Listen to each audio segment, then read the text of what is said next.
Welcome, dear friend. Welcome back to this peaceful space where ancient wisdom meets restful sleep. If you have been here before, welcome home. If this is your first time, welcome to a journey that will quiet your mind, relax your body, and guide you gently into deep, peaceful sleep. Tonight, I have prepared for you a new collection of Zen stories, Buddhist tales that have been passed down through centuries. Stories different from those you may have heard before. Stories that carry profound wisdom. Stories that will settle your mind and open your heart and guide you into the rest you deserve. You do not need to do anything except listen. You do not need to understand everything or remember everything. Simply let the stories wash over you like gentle waves. Let the wisdom sink in at its own pace, and let yourself drift into sleep whenever it comes. That is the only task tonight, to listen, to rest, and to sleep. Take a deep breath with me now.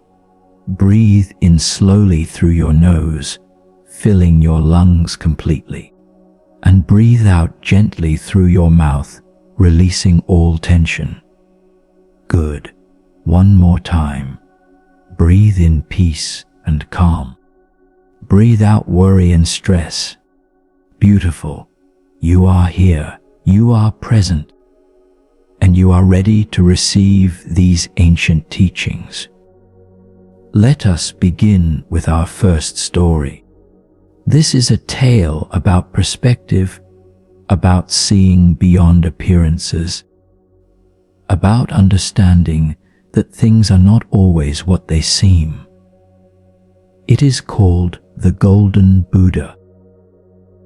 There was once a monastery in Thailand that housed a clay Buddha statue. It was large but unremarkable, just a simple clay statue that had been there for generations. The monks took care of it, cleaning it regularly, offering prayers before it, but they did not think much of it. It was just an old clay Buddha, worn by time, cracked in places, nothing particularly special. One day, the monastery decided to relocate. They needed to move the statue to a new temple building.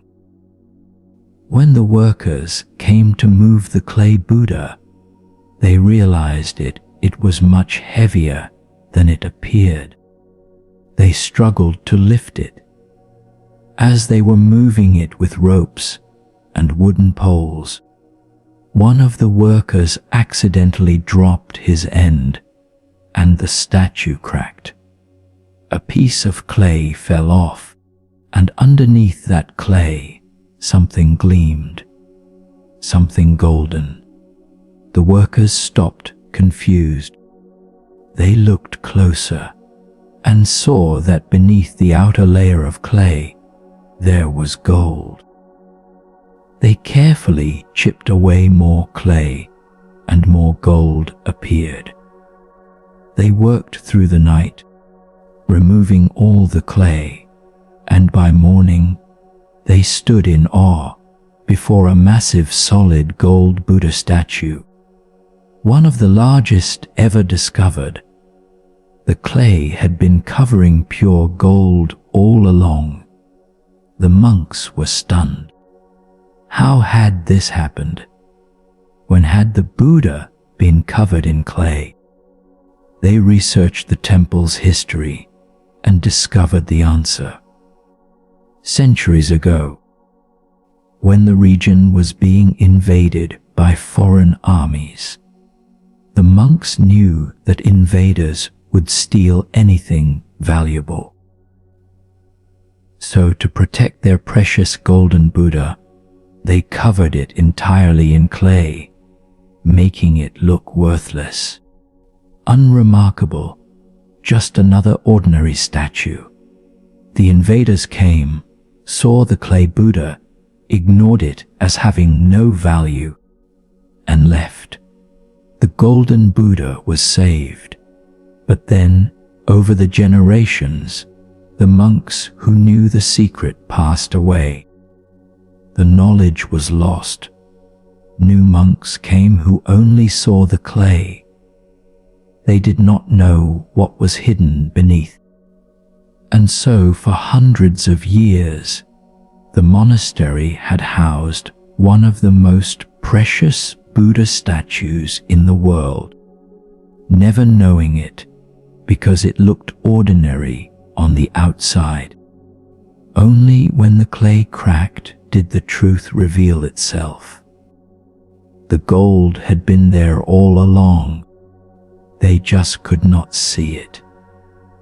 This story teaches us something profound about how we see ourselves and others. We look at ourselves and often see only the clay, the flaws, the mistakes, the imperfections, the ordinary surface. We think this is all we are. We do not realize that beneath this outer layer, beneath the conditioning and the wounds and the self-doubt, there is something precious, something valuable, something golden. Your true nature is like that golden Buddha. It is pure. It is valuable. It is already perfect. But it has been covered over by layers of clay, by the stories you have been told about yourself, by the judgments you have internalized, by the wounds you have accumulated, by the ways you have learned to hide your light. And we do this with others too. We see the clay and judge them as ordinary, flawed, not worth much. We do not see the gold within them. We do not recognize their Buddha nature, their inherent worth, their precious true self hidden beneath the surface. But everyone is a golden Buddha covered in clay. Everyone has that pure, perfect nature within them, even when it is hidden, even when they themselves do not know it is there. The spiritual journey is not about becoming something you are not. It is about removing the clay, chipping away the false layers, revealing what has always been there. You are not trying to create gold. You are discovering the gold that was always within you. You are not trying to become worthy. You are recognizing the worth that has always been your true nature. The clay can crack. The outer layers can fall away, and when they do, the gold shines through.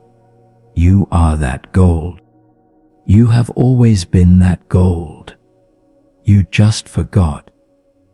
You just could not see it beneath all the clay. As you lie here now, preparing for sleep, you can practice seeing yourself differently. Not as flawed or broken or insufficient, but as a golden Buddha temporarily covered in clay. The clay is not who you are. It is what covers who you are. And it can be removed with kindness, with patience, with gentle awareness. You can chip away the false layers and reveal the truth of what you are. You are precious. You are valuable. You are golden. Not because of what you achieve or how you perform or what others think of you, but because that is your nature. That is what you have always been, beneath all the covering. You are gold. Breathe deeply now. And as you breathe, imagine the clay beginning to crack, to fall away. Imagine your true nature beginning to shine through. You do not need to force it. Just allow it. Just recognize it. The gold is already there. It has always been there. You are already whole. You are already precious. You are already perfect in your essence. Rest in this knowing. Sleep in this truth. You are the golden Buddha. You have always been. Rest now.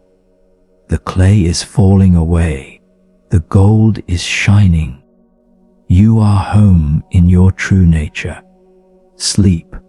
Our second story tonight is about appreciation, about valuing what we have, about recognizing the tools we already possess. It is called the woodcutter's axe. There was a woodcutter who made his living cutting trees in the forest. Every day he would wake early, take his axe, go into the forest and spend the day cutting wood. His axe was old and worn, the handle smooth from years of use, the blade chipped and dull. But it was his axe. It had served him well for many years. It had fed his family. It was reliable. One day, while walking through the village, he saw another woodcutter with a brand new axe. The blade gleamed in the sun. The handle was smooth and perfect. It looked so much better than his old, worn axe. The woodcutter felt a pang of envy. He thought, if only I had an axe like that, I could cut more wood, work more efficiently, earn more money. My life would be so much better. His old axe suddenly seemed inadequate. He became dissatisfied with it. Every time he used it, he thought about the new axe he had seen. He thought about what he lacked rather than what he had. His work suffered because he was distracted by wanting a different axe. He was not present with using his own axe. He became careless. He became resentful. He complained to his wife. If only I had a better axe, he would say. Then everything would be better. His wife listened patiently and then asked him a simple question. Has your axe stopped working? He paused. No, he admitted. It still cuts wood. Then why are you so unhappy with it? She asked. Because it is old. Because it is not as good as the new one I saw. But it still does its job. Does it not? She pressed. Yes, he said quietly. Then perhaps the problem is not with your axe, she said gently. Perhaps the problem is with your seeing. Her words struck him deeply. He realized she was right. His axe had not changed. It was the same axe it had always been, still capable, still reliable, still doing its job well. What had changed was his perception. He had started comparing. He had started wanting something else. And in that wanting, he had stopped appreciating what he had. He had stopped being present with his own life, his own tools, his own blessings. He was living in an imagined future where he had a different axe. Rather than being grateful for the axe he actually had. The next day, he went to the forest with new awareness. He looked at his old axe with appreciation. "This axe has served me well," he thought. "It has cut thousands of trees. It has fed my family for years. It is worn because it has been useful. It is old because it has been faithful. I do not need a new axe. I need to appreciate this axe." And with that shift in perception, his work changed. He was present again. He was grateful again. He used his axe with care and attention. And though the axe was the same as it had been, his experience of using it was completely different. Because he had changed his seeing. He had returned to appreciation, and in that appreciation, he found contentment. This story teaches us about the trap of comparison and the freedom of gratitude. We so easily become dissatisfied with what we have when we compare it to what others have or to some idealized version we imagine. We look at our lives, our bodies, our circumstances, our relationships, our possessions, and think, "If only I had that instead of this, then I would be happy." But this constant comparing robs us of the ability to appreciate what we actually have. It takes us out of presence with our own life and puts us in an imagined future or an envious comparison. And in that state, we can never be content because there will always be something else to want, something else to compare ourselves to, something else that seems better than what we have. The practice is to stop comparing and start appreciating. To look at what you have, your body, your mind, your circumstances, your relationships, whatever tools and gifts you have been given, and recognize their value. Not in comparison to what others have, but in themselves. Your body may not be perfect, but it is yours, and it has carried you through your whole life. Appreciate it. Your mind may have struggles, but it is capable of so much. Appreciate it. Your circumstances may not be ideal, but they have brought you to this moment. Appreciate them. The tools you have been given, whatever they are, have value. Use them with gratitude rather than wishing you had different tools. As you rest here now, practice this appreciation. What do you have that you have been taking for granted? What blessings have become invisible to you because you are focused on what you lack? Your breath, you are breathing, and each breath is a gift. Your body, it is resting, holding you, serving you, even with its imperfections.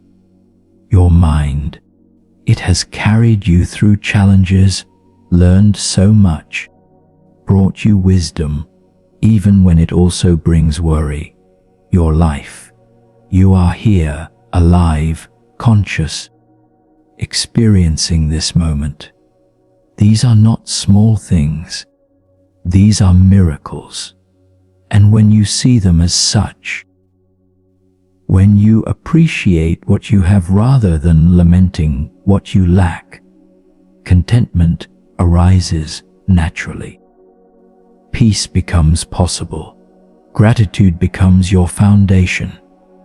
Let go of comparing now.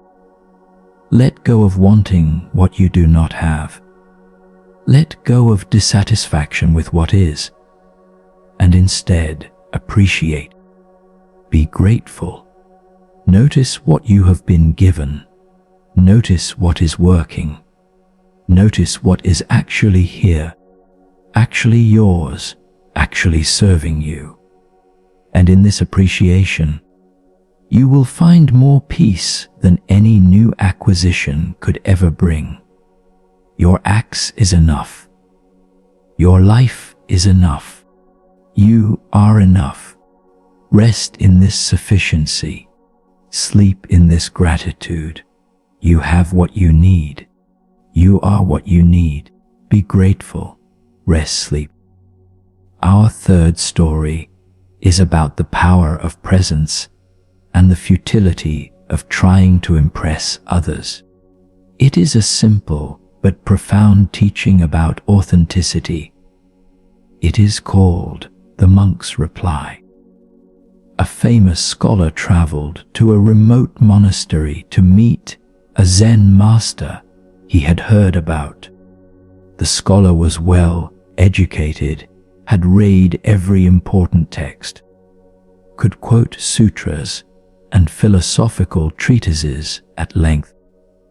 He came to the monastery expecting to engage in deep philosophical discussion, perhaps even to impress the master with his knowledge. When he arrived, the master was sweeping the courtyard. The scholar approached and introduced himself, listing his credentials, his education, his published works, his recognition in academic circles. The master listened politely, continuing to sweep. When the scholar finished his introduction, the master asked, "Would you like some tea?" They went inside, and the master prepared tea in silence. The scholar, uncomfortable with the silence, began talking again. He shared his theories about Buddhism, his interpretations of various teachings, his ideas about enlightenment. He talked and talked, filling the silence with words, with concepts, with knowledge. The master listened without comment, preparing the tea with full attention. When the tea was ready, the master poured it into the scholar's cup. He poured and poured, even when the cup was full. The tea overflowed onto the table. The scholar jumped up. "Master, the cup is full! It is overflowing! You are wasting tea!"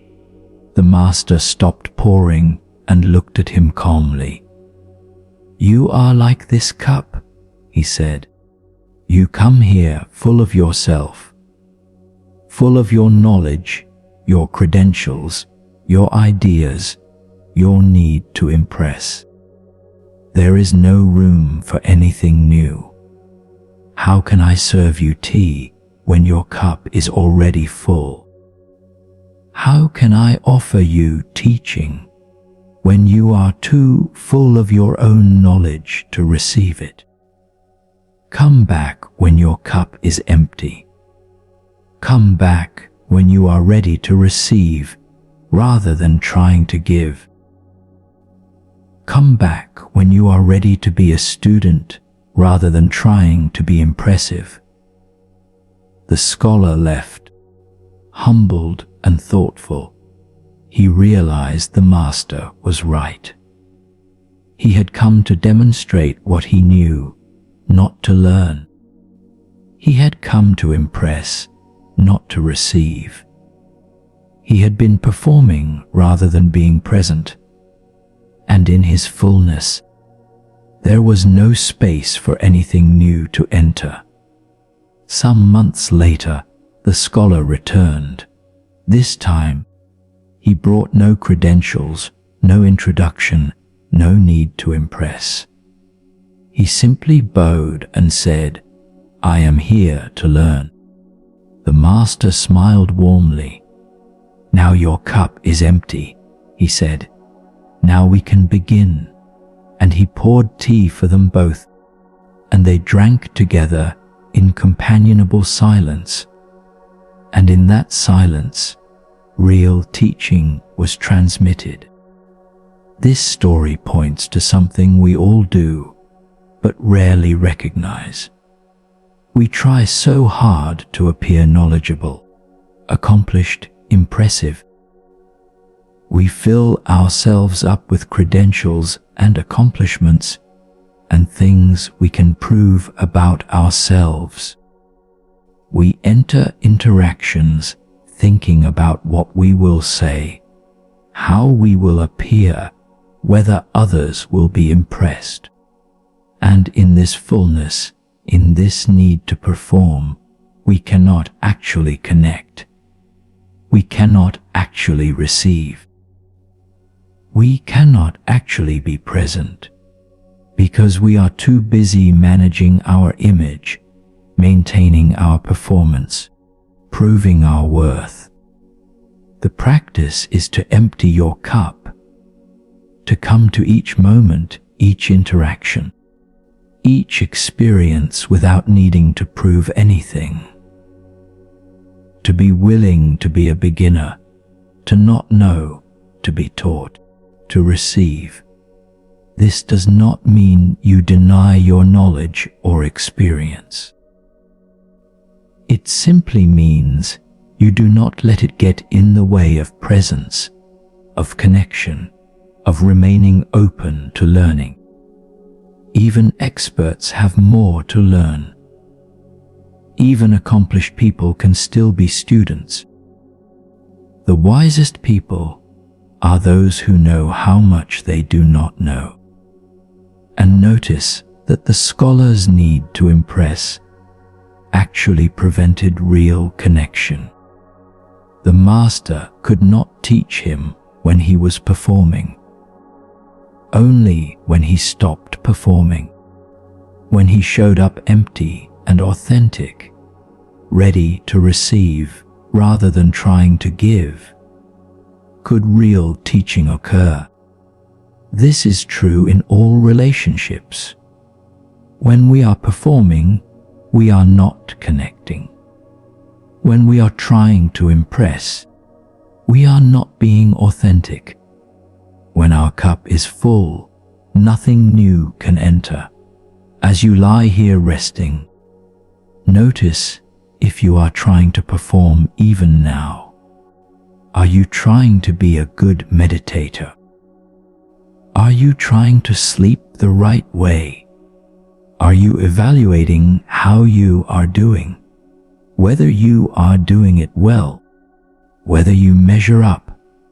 This is the full cup. Let it go. Empty your cup. You do not need to perform. You do not need to do this perfectly. You do not need to impress anyone, including yourself. Simply be here. Simply rest. Empty. Open. Receptive. No performing. No trying to appear a certain way. Just being. Just breathing. Just resting. And in this emptiness, in this authenticity, in this release of the need to perform, you will find great relief, because performing is exhausting, trying to impress is tiring, maintaining an image takes constant energy, but simply being, just resting as you are without any image to maintain, is effortless. It is peaceful. It is home. Empty your cup now. Release the need to be impressive. Let go of performing. Just be here. Just rest. Simple, empty, authentic. And in this emptiness, sleep comes easily. Because you are no longer trying to be anything. You are just being, just resting. Just you. Simple, true, empty. Sleep. This next story is a famous parable that appears in many traditions, including Buddhism. It teaches about perspective, about partial understanding, about the danger of claiming absolute truth based on limited experience. It is called The Blind Men and the Elephant. A king once brought an elephant to his courtyard. He then called 6 blind men to the courtyard and asked them to describe the elephant.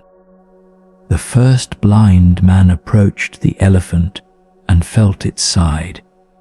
"It is like a wall," he declared confidently. "An elephant is like a wall, smooth, solid, flat, and high." The second blind man felt the elephant's tusk. "No, you are wrong," he said. "An elephant is like a spear, hard, pointed, smooth, and dangerous." The third blind man grabbed the elephant's trunk. "You are both mistaken," he insisted. "An elephant is like a snake, long, flexible, moving, and powerful." The fourth blind man felt the elephant's leg. "Nonsense!" he exclaimed. "An elephant is obviously like a tree, round, tall, thick, and sturdy." The fifth blind man touched the elephant's ear. "You are all wrong," he laughed. "An elephant is like a fan, flat, flexible, moving back and forth." The sixth blind man grasped the elephant's tail. "How can you all be so mistaken?" he said. "An elephant is clearly like a rope, thin, flexible, with a brush at the end." The 6 blind men began to argue. Each insisted he was right and the others were wrong. Each was absolutely certain based on his direct experience. The argument grew heated. They could not understand how the others could be so blind to the obvious truth that each had discovered. The king watched their argument with sadness. Finally, he spoke. "You are all right," he said, "and you are all wrong. Each of you has touched one part of the elephant and understood that part correctly. But none of you has the whole truth. The elephant is all of these things you have described and more. If you would stop insisting that your partial understanding is the complete truth, if you would listen to each other and integrate all your experiences, you would come closer to understanding the whole elephant. But as long as each of you insists that only your experience is valid, you will remain limited to your partial truth and unable to see the bigger reality." The blind men fell silent, humbled. They realized the king was right. Each had experienced something real, something true. But each had mistaken his partial experience for complete understanding. Their certainty had prevented them from learning from each other. Their insistence on being absolutely right had kept them from seeing the larger truth. This story teaches us about the limitation of our perspectives and the danger of certainty. Each of us is like one of the blind men. We have our experience, our perspective, our understanding, and what we experience is real, just as each blind man truly felt what he felt. But our experience is partial. It is one angle on a much larger reality. Yet we so often act like the blind men, insisting that our perspective is the only correct one, that others who see differently are wrong, that our partial understanding is complete truth. This causes so much conflict. We argue about religion, about politics, about truth, about reality, each insisting we are right and others are wrong. But what if we are all touching different parts of the elephant? What if multiple perspectives can all be partially true? What if reality is larger and more complex than any single viewpoint can capture? What if listening to those who see differently could expand our understanding rather than threaten it? The practice is to hold your views with humility. Yes, your experience is valid. Yes, what you perceive is real. But also recognize that it is partial. You are touching one part of the elephant. Others are touching different parts. And if you could listen to them with openness rather than defensiveness, if you could be curious about their perspective rather than threatened by it, you might come to understand more of the whole truth. You do not have to abandon your view. You simply need to recognize it as one view among many possible views, all potentially valid, all potentially capturing some aspect of a reality too large for any single perspective to comprehend fully. As you rest here now, you can practice letting go of certainty. You can acknowledge that you do not know everything, that your understanding is partial, that you might be touching only one part of the elephant. And in this humility, there is great peace. Because when you stop needing to be absolutely right, when you stop fighting to defend your position against all challengers, when you recognize the limits of your own perspective, you can relax, you can be open, you can learn, you can listen, you can grow. You do not need to have everything figured out. You do not need to be absolutely certain. You can rest in not knowing, in humility, in openness to perspectives different from your own. Let go of your certainty now. Release your need to be absolutely right. Acknowledge that you are touching one part of the elephant. And that is okay. You do not need to understand everything. You do not need to have the complete truth. You can rest in partial understanding.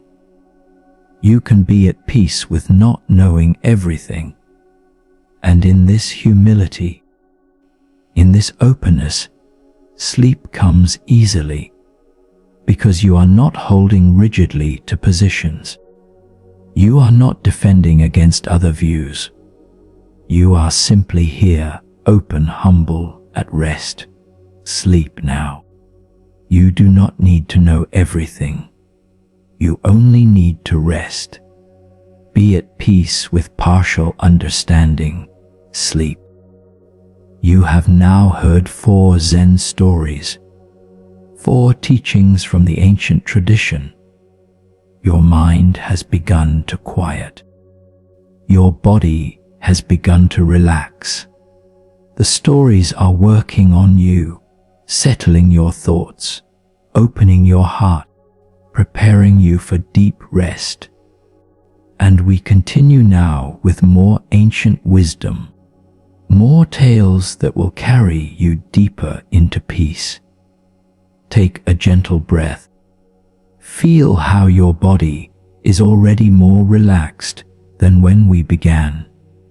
Feel how your mind is already more settled. The stories are doing their work. Let us continue this journey together. A teacher was speaking to a class about stress and how to manage it. She held up a glass of water and asked her students, "How heavy is this glass of water?" The students called out various answers: 8 ounces, 10 ounces, 12 ounces.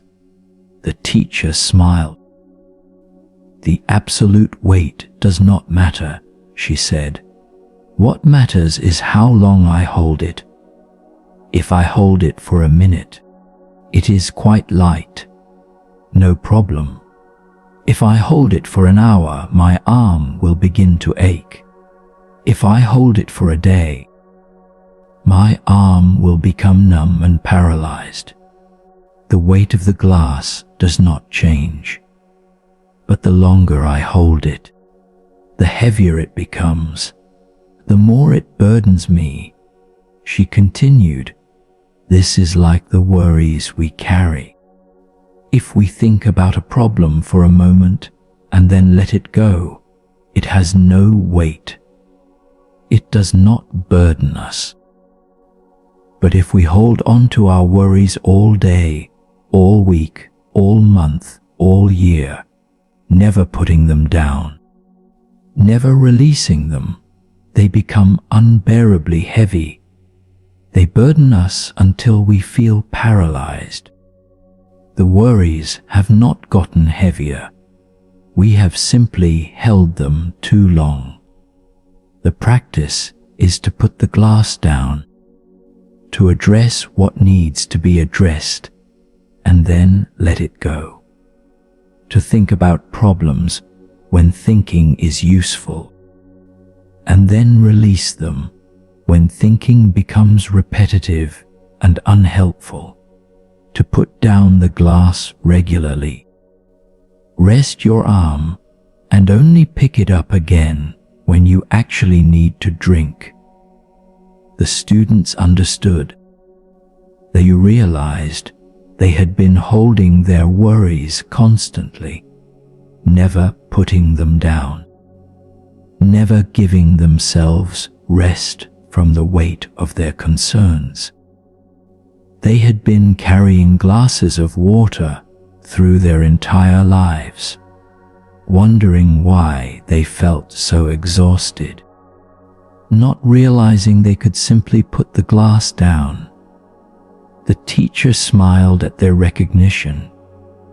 "Remember," she said, "at the end of each day, put down your glass. Let go of your worries. Rest. Tomorrow you can pick them up again if you need to. But for tonight, put them down. Your arm needs rest. Your mind needs peace. Put down the glass." This story teaches us something crucial about how we handle our problems and worries. The problems themselves may not be that heavy, but when we never put them down, when we carry them constantly, when we hold them tightly every moment of every day, they become unbearable. We forget that we have the choice to put them down, even temporarily. We forget that we can take a break from worrying, that we can give our minds rest, that we can set aside our concerns for a period of time without the problems getting worse. In fact, often the opposite is true. When we hold our worries constantly, we do not solve them. We just exhaust ourselves. But when we put them down for a while, when we rest our mind, when we give ourselves a break from constant rumination, we often return with fresh perspective, new ideas, renewed energy to actually address the problem. Constant worry does not make us more effective. It makes us less effective. It makes us tired, anxious, unable to think clearly or act wisely. The practice is to put down the glass regularly, to consciously release your worries, especially at night, especially when going to sleep. You can tell yourself, I am putting down my worries now. I will pick them up tomorrow if I need to. But for tonight, I am setting them aside. I am giving my mind rest. I am allowing my nervous system to relax. The problems will still be there tomorrow. But tonight, I rest. Tonight, I put down the glass. As you lie here now, you can practice this. What worries have you been holding? What concerns have you been carrying constantly, never setting down? Feel the weight of them. Notice how heavy they have become from constant holding. And now, consciously decide to put them down, just for tonight. Just for now. Set them aside. Let them go. You will pick them up tomorrow if you need to. But right now, put down the glass. Feel your arm relaxing. Feel your mind releasing. Feel the relief of not carrying that weight, even temporarily. This is not avoidance. This is wisdom. You cannot solve problems when you are exhausted from holding them constantly. You need rest. You need breaks. You need to put down the glass regularly. And sleep is the perfect time to do this. To consciously release all concerns, to set aside all worries, to put down everything you have been carrying, and simply rest. Let go now. Put down the glass. Feel how light you become. Feel how free you are when you are not holding anything. Rest in this lightness. Sleep in this freedom. You have put down the glass. You are at rest. Sleep. A student came to a Zen master with a question that had been troubling him for months. Master, he said, I have been meditating every day, studying the teachings, trying to live mindfully. But I still get angry. I still feel jealous. I still have negative thoughts. When will I be free from these?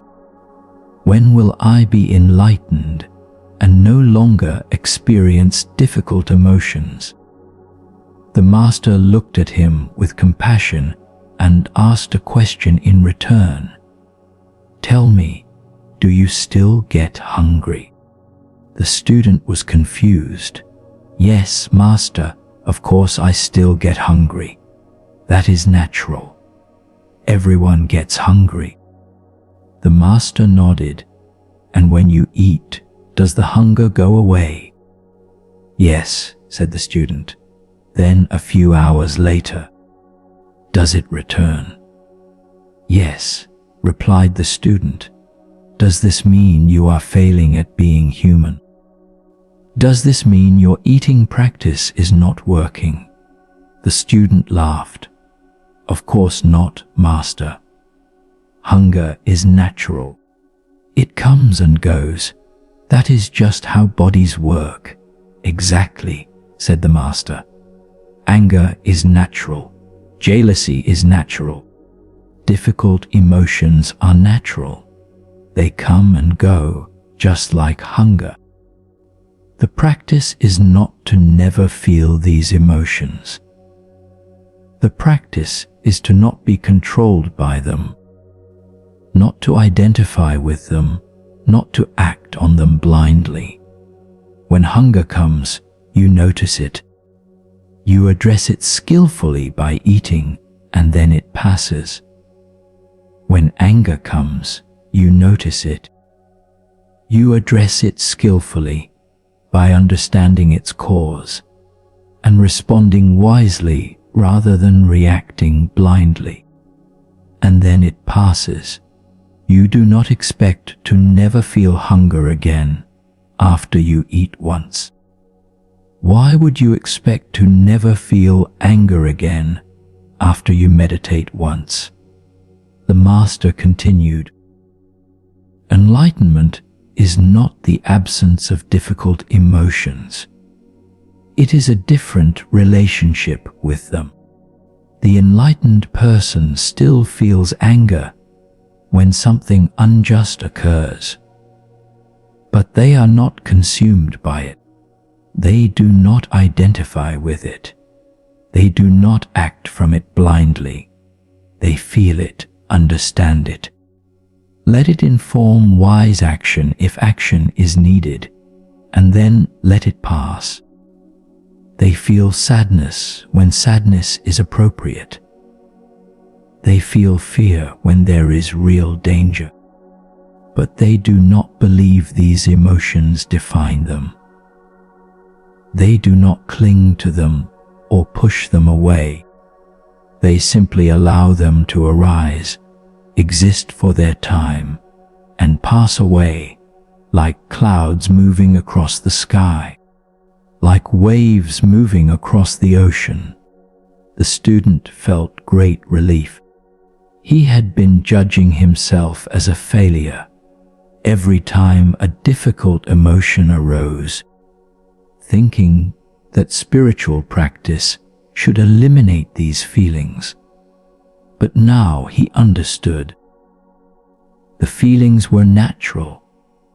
The practice was about changing his relationship to them, not eliminating them.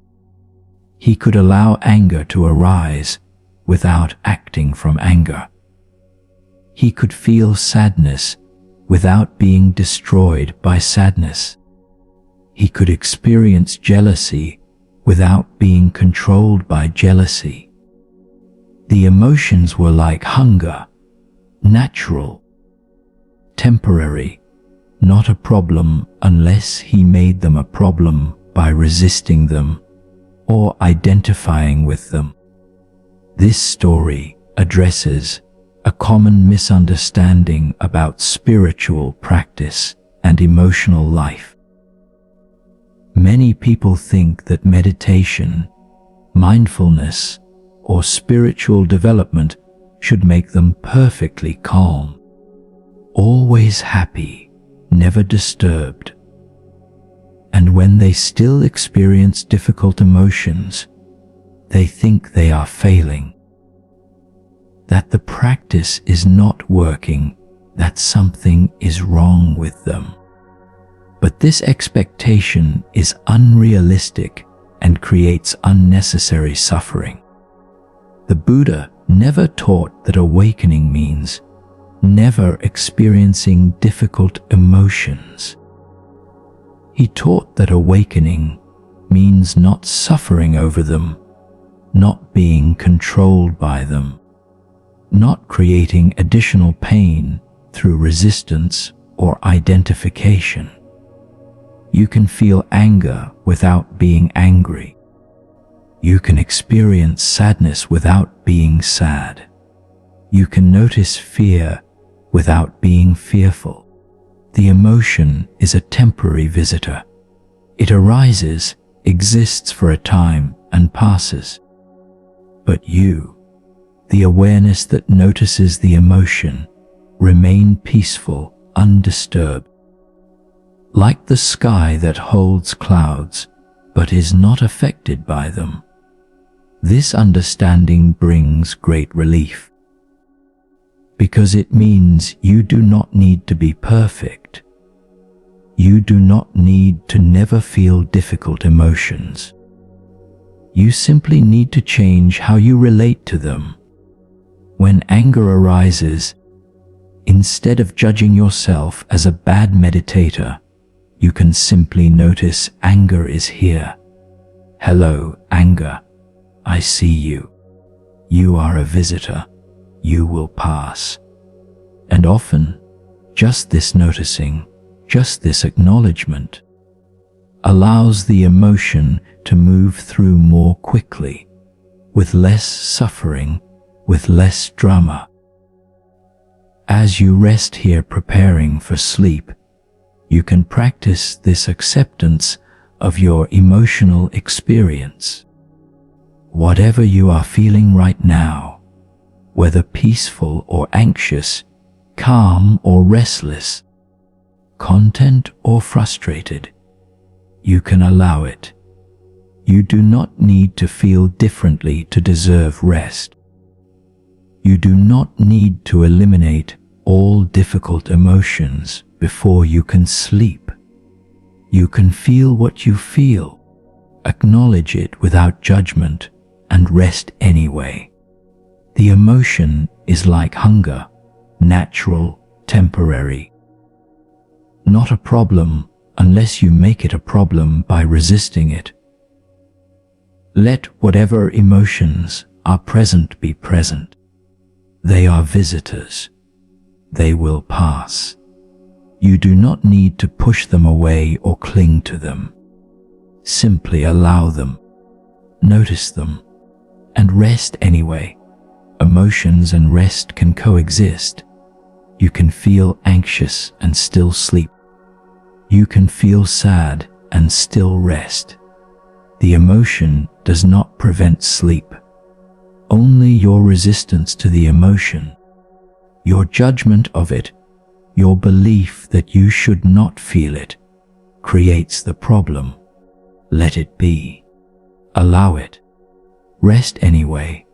The emotion will pass, but right now just rest. Whatever you feel, it is okay. Rest anyway. Sleep anyway. You are allowed to rest even when you are not perfectly calm. Rest now. Allow all. Sleep. A Zen master, a Roshi, was known throughout the region for his deep wisdom and compassionate presence.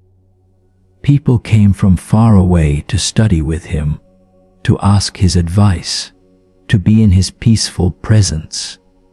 One day, a young child from the village wandered into the temple.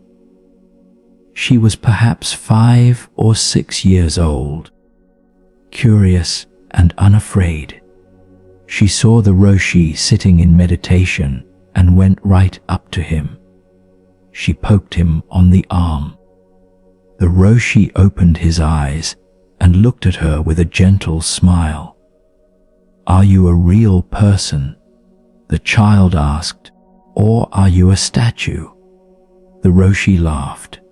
"I am a real person," he assured her. The child considered this. "Then why do you sit so still?" she asked. The Roshi thought for a moment about how to explain meditation to a child. "I sit still on the outside," he said, "so I can move freely on the inside." The child tilted her head, not quite understanding. The Roshi tried again. "When my body is very still, my mind can go anywhere, explore anything, be free. But when my body is always moving, my mind gets caught up in the movement and cannot explore. Does that make sense?" The child thought about this and then asked another question. "Are you happy?" The Roshi smiled. "Yes, I am happy, even though you sit still all day." "Especially because I sit still," said the Roshi. "When I am still, I can notice all the beautiful things that are always here, but that I usually miss when I am too busy moving. I can hear the birds singing. I can feel the air on my skin. I can watch my breath coming and going. I can be with whatever is here right now. And I discover that right now is always enough. Right now is always complete. I do not need to go anywhere or do anything to be happy. Happiness is here. In the stillness, the child was quiet for a moment, taking this in. Then she said, "Can I try?" "Of course," said the Roshi. "Sit beside me." The child sat down next to the master, trying to copy his posture. She sat still for about 30 seconds, then started to fidget. "This is hard," she said. "Yes," agreed the Roshi. "It takes practice. But it gets easier, and the more you practice, the more you discover how nice it is to just be still, to just be here, not needing anything to be different." The child nodded, stood up, and said, "I am going to play now. But maybe I will come back and practice being still with you again sometime." The Roshi bowed to her. "You are always welcome, little one. May your playing be joyful. And may you remember that stillness is here whenever you need it." This simple story teaches us through the innocence of a child's questions. Why do we practice stillness? Not to become statues, not to stop living, but to discover that peace is available in stillness, that happiness is found in presence, that freedom comes from not constantly needing to do or achieve or go somewhere.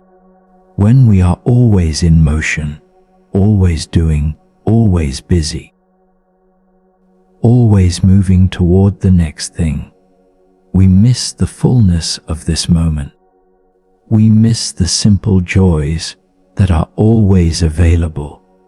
We miss the peace that is here beneath all the activity. The practice of stillness, whether formal meditation or simply pausing during the day, allows us to discover what the Roshi told the child. That right now is always enough. We do not need to add anything to this moment to make it complete. We do not need to get somewhere else to find peace. We do not need to achieve something before we can be happy.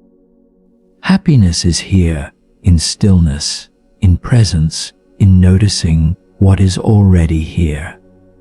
The breath breathing, the heart beating, life happening. This is enough. This is everything. And notice the Roshi's response to the child's desire to go play. He did not tell her she should stay and meditate more. He blessed her playing, because the teaching is not that movement is bad and stillness is good. The teaching is about balance, about knowing when to be still and when to move, about being present, whether moving or still. You can play joyfully when it is time to play, and you can be still peacefully when it is time to rest. Both have their place. Both are valuable. Right now it is time to rest, time to be still, not forever, but for now, for tonight. And in this stillness, you can discover what the Roshi was pointing to. You can notice what is here when you stop moving, stop doing, stop trying to get somewhere. You can feel the peace that is always available beneath the activity. You can experience the completeness of this moment just as it is, without needing to add anything or change anything. Be still now, not as a statue, but as a living, breathing being who is resting. Your body is still, but inside you are free, free to notice, free to be. free to rest. This moment is complete. You do not need anything else. You do not need to be anywhere else. This is enough. You are enough. Be still. Rest. Notice the peace that is here in the stillness. And from this peace, sleep arises naturally, effortlessly, gently. You are still. You are at peace. You are ready to sleep. Rest now in this beautiful stillness. Sleep. You have now journeyed through 7 Zen stories in this first part of our night together. 7 teachings from the ancient tradition. 7 invitations to wisdom and peace. Your mind has become significantly quieter. Your body has released layers of tension. Your heart has softened, and sleep is drawing very near. Feel how different you are from when we began. Feel how much more peaceful you are. Feel how much more ready for sleep. The stories have done their work. The wisdom has settled in. And now you can simply rest in what has been offered to you. Let your body continue to relax even more deeply. Every muscle loose, every joint soft, every part of you heavy and at rest. Your body knows how to sleep. It is ready. Trust it.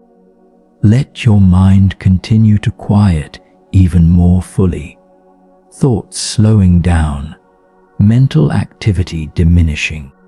The space between thoughts growing wider. Your mind is ready for rest. Let it be still. Let your heart remain soft and open. You have received these teachings. You have allowed yourself to be touched by this ancient wisdom. And now you can rest in the knowing that you are held. You are supported. You are exactly where you need to be. Breathe gently now, so softly, so easily. You are safe. You are calm. You are profoundly ready for sleep. The first part of this journey is complete.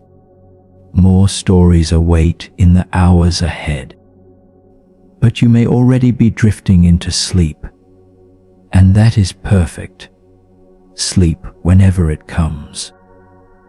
Rest whenever you are ready. You are doing so well. You have listened deeply. You have opened beautifully. And now you can simply be. Simply rest. Simply sleep. You are held by ancient wisdom. You are safe in timeless peace. You are home in this moment. Sweet dreams, dear friend. Sleep well. You are held by the wisdom of ages. You are safe in eternal peace. Rest now. Sleep now. All is well. Welcome to the second part of our journey through ancient Zen wisdom. You have already heard 7 profound stories, and your being has begun to settle deeply into peace. Your body is more relaxed. Your mind is quieter. Sleep is closer. And now we continue with more teachings, more tales that will guide you even deeper into rest. Breathe gently with me. Feel how peaceful you are becoming. And as you listen to these next stories, allow yourself to drift even closer to sleep, knowing that you can let go at any moment. Rest, listen, sleep whenever it comes. There is a story about a young monk who was dissatisfied with his monastery. The food was simple, mostly rice and vegetables. The sleeping quarters were plain. The work was hard.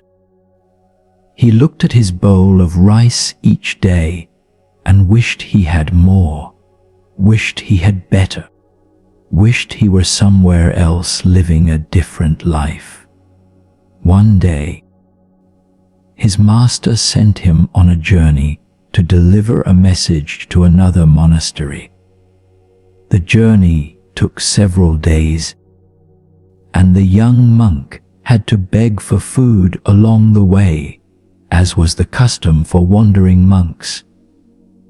On the first day, a poor family shared with him a small portion of their meager dinner, some rice and a few vegetables. The monk accepted gratefully, but thought, "This is no better than what I have at the monastery." On the second day, he came to a wealthy household. They gave him a lavish meal with many dishes, fine flavors, the more food than he could eat. The monk enjoyed it immensely. "This is how I should be eating," he thought.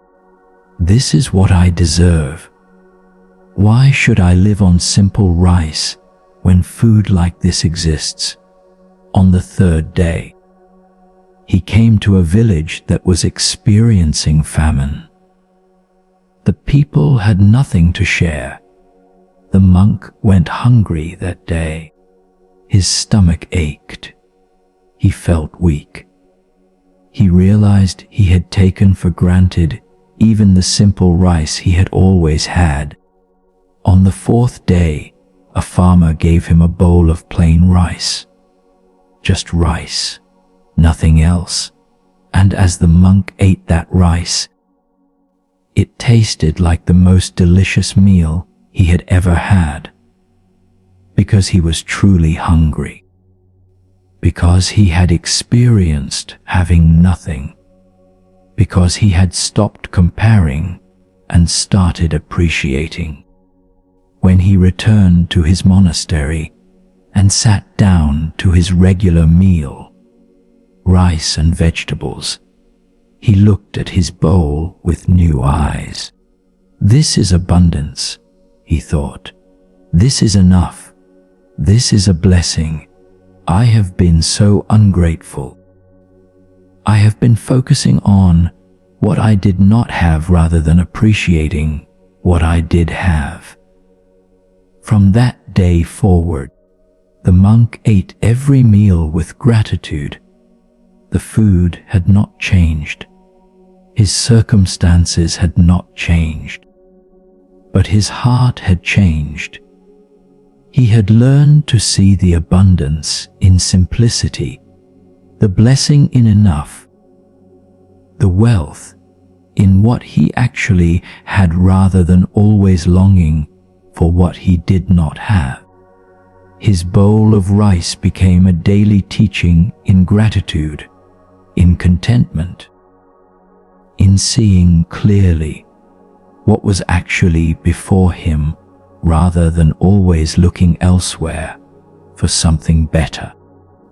This story teaches us about the practice of gratitude and the trap of comparison. When we constantly compare what we have to what others have or to some imagined ideal, we can never be satisfied. There is always someone with more. There is always something better we can imagine. And in this constant comparing and wanting, we become blind to the actual blessings in our lives. We take for granted what we have. We fail to appreciate the simple abundance that is actually available to us.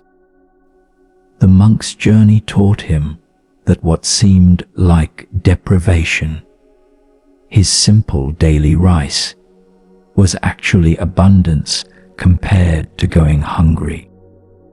That what seemed ordinary, his regular meals, were actually blessings when seen clearly rather than through the lens of comparison and wanting. He had been suffering not because his situation was bad, but because his mind was always focused elsewhere, always wanting different, always comparing his actual life to an imagined better life. Gratitude is not just a nice feeling. It is a practice that transforms how we experience our lives. When we practice gratitude, when we consciously appreciate what we have rather than focusing on what we lack, our actual experience of life changes. The circumstances may be the same, but how we experience those circumstances transforms completely. We discover abundance where we thought there was poverty. We find blessings where we thought there was deprivation. We realize we have enough when we thought we had too little. As you lie here now, you can practice this gratitude. What do you have that you have been taking for granted? What simple blessings have become invisible to you? Because you have been comparing your life to others' lives or to some imagined ideal. You have a body that is breathing, a place to rest, this moment of peace. These are not small things. These are immense blessings. And when you see them clearly, when you appreciate them fully, when you stop comparing and start being grateful, your experience of this moment transforms. Your bowl of rice is here. This moment is your bowl of rice. It may seem simple, ordinary, not enough. But when you look at it with eyes of gratitude, when you appreciate it for what it actually is rather than comparing it to what you wish it were, you discover it is abundant, it is enough, it is a blessing. Be grateful now, this breath, this moment of rest, this opportunity to sleep. This is your bowl of rice, and it is enough, it is abundant. Appreciate it. Rest in gratitude, sleep in appreciation. You have enough. You are enough. This is enough. Sleep. A student asked his Zen master, "What is the most important thing in spiritual practice?" The master replied, "Attention." The student waited for more, but the master said nothing else. After a few moments, the student asked, "Is that all? Just attention? Is there nothing more important?" The master smiled and said, "Attention, attention, attention." The student was confused. "Master, can you explain what you mean?" The master gestured to the garden where they were sitting. "Look at that flower," he said. The student looked. "Tell me about it," said the master. The student began, "It is a chrysanthemum. It is yellow. It has many petals. It is." The master interrupted, "You are telling me what you think about the flower. You are giving me concepts, labels, categories. I asked you to look at the flower. Actually look at it. Be present with it. Give it your full attention." The student looked again, this time really looking. Setting aside his thinking mind and simply being present with the flower, he saw things he had not noticed before. The subtle variations in color, the way the light played on the petals, the delicate structure, the life present in this single bloom. He looked for several minutes in silence, really seeing the flower for the first time. The master watched him and then spoke softly. That is attention. Not thinking about something, not labeling it or analyzing it or comparing it to other things, but being fully present with it, really seeing it, really being here with what is. The master continued, most people go through life barely paying attention. They eat without tasting. They walk without feeling their feet. They talk without really listening. They live without actually being present for their lives. They are lost in thoughts about the past or future, lost in judgments and comparisons and analysis, but they are not here. They are not actually experiencing their lives. They are thinking about their lives, but they are not living their lives. Attention, real, full, present attention is the most important practice because it is what brings you into your actual life. It is what wakes you up from the dream of thinking and brings you into the reality of experiencing. Everything else in spiritual practice grows from this foundation of attention. Without attention, there is no meditation, no mindfulness, no presence, no awakening. With attention, everything else becomes possible. The student understood. He realized he had been going through his days barely present, lost in his thoughts, missing his actual life. He decided to practice attention, to really be here, really see, really experience whatever was arising. And he found that this simple practice transformed everything. When he ate with full attention, food became fascinating. When he walked with full attention, each step became a meditation. When he listened with full attention, conversations became profound.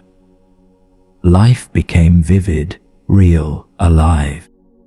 All because he was actually here for it, actually paying attention, actually present. This story points to the foundation of all spiritual practice and all peace attention. Being here, being present, not lost in thought, but actually experiencing this moment. Most of our suffering comes from not being here. We are suffering over something that happened yesterday. We are worried about something that might happen tomorrow. We are comparing this moment to how we wish it were. But all of that is happening in thought, not in reality. In reality, in this actual moment, when we are fully present and attentive, there is usually no problem. There is just this breath, this sensation, this moment, and this is manageable. This is okay. This is even peaceful when we are actually here with it, rather than lost in thoughts about it. The practice of attention is simple, but not easy. It means repeatedly bringing your awareness back to what is actually happening now. When you notice you are lost in thought about past or future, you gently return to now. What am I actually experiencing right now? What do I actually see, hear, feel, taste, smell right now? This is real. This is life. Everything else is thinking. And while thinking has its place, it is not life itself. Life is here, in direct experience, available only when we pay attention. As you rest here preparing for sleep, you can practice this attention. Instead of thinking about sleep, be present with resting. Feel your body. Really feel it. Not the concept of your body, but the actual sensations. Feel the breath. Really feel it. The air moving, the body changing, the life flowing. Be here. Pay attention. Not to your thoughts about this experience, but to the actual experience itself. And in this attention, in this presence, you will find that this moment is actually okay. This moment is actually peaceful. This moment is actually enough. Bring your attention to now. Set aside thoughts about whether you are sleeping yet, or how long it is taking, or whether this is working. Those are thoughts. Instead, be present with what is actually here, the sensation of lying down, the feeling of breathing, the experience of resting. This is real. This is life. And when you are fully attentive to it, fully present with it, you will find peace. Because peace is not in the future when you finally fall asleep. Peace is here now when you are actually present. When you are paying attention, when you are here. Attention, attention, attention. Be here now. Rest in attention. Sleep in presence. You are here. This is now. This is peace. Sleep. A master potter spent months creating a perfect tea bowl. Every curve was exact. Every glaze was flawlessly applied. It was his finest work. When it came out of the kiln, it was even more beautiful than he had imagined. Perfectly symmetrical, perfectly colored, perfect in every way. He was filled with pride. He showed it to his Zen master, expecting praise. The master looked at it carefully and then said, "It is too perfect. It has no soul." And he dropped it on the ground.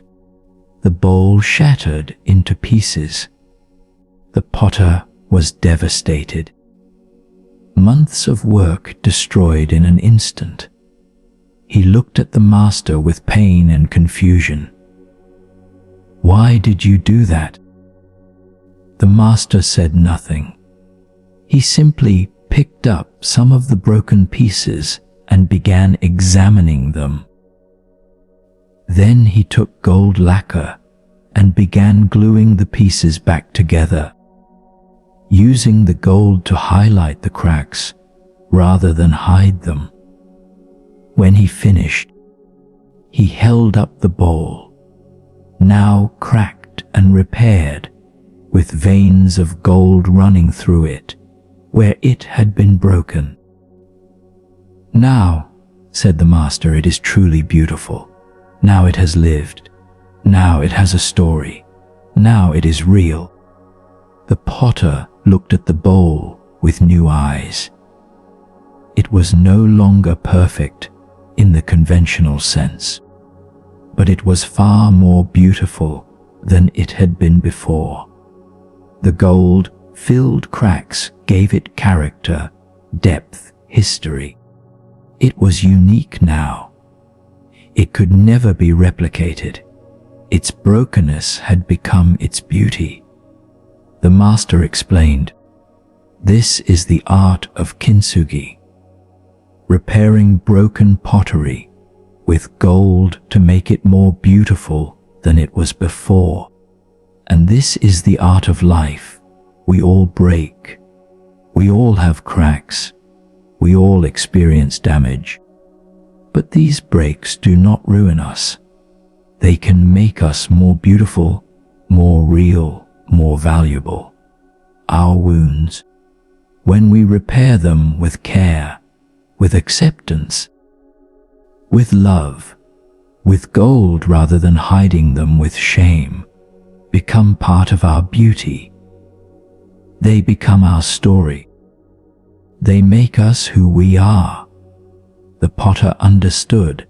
He had been trying to make perfect things, but perfection is cold, untouchable, inhuman. Real beauty comes from imperfection, from brokenness that has been healed, from cracks that have been filled with gold. He began making pottery differently after that. He embraced the accidents, the imperfections, the unique quirks that made each piece one of a kind. And his work became far more beautiful, far more sought after, far more valuable than his perfect pieces had ever been.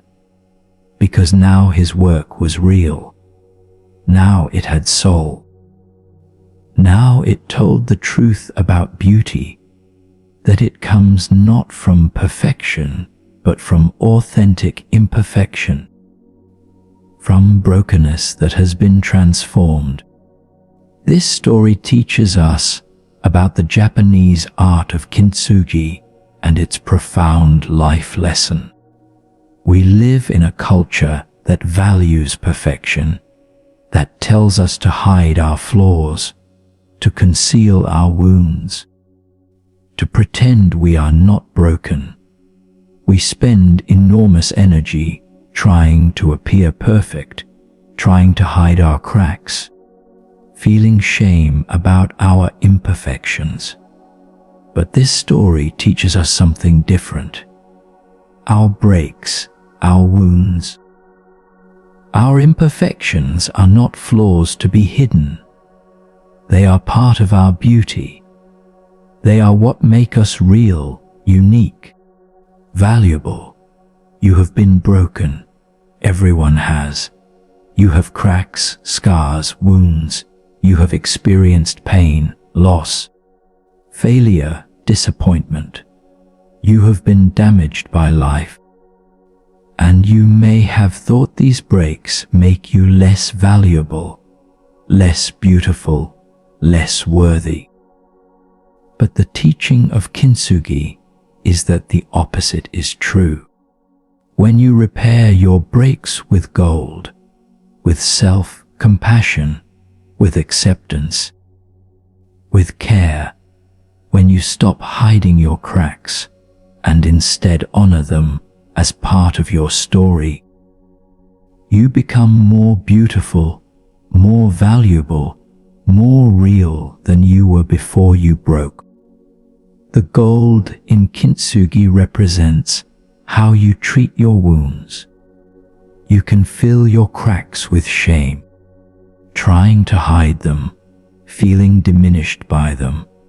Or you can fill your cracks with gold, with self-love, with acceptance, with the understanding that your wounds are part of what makes you human.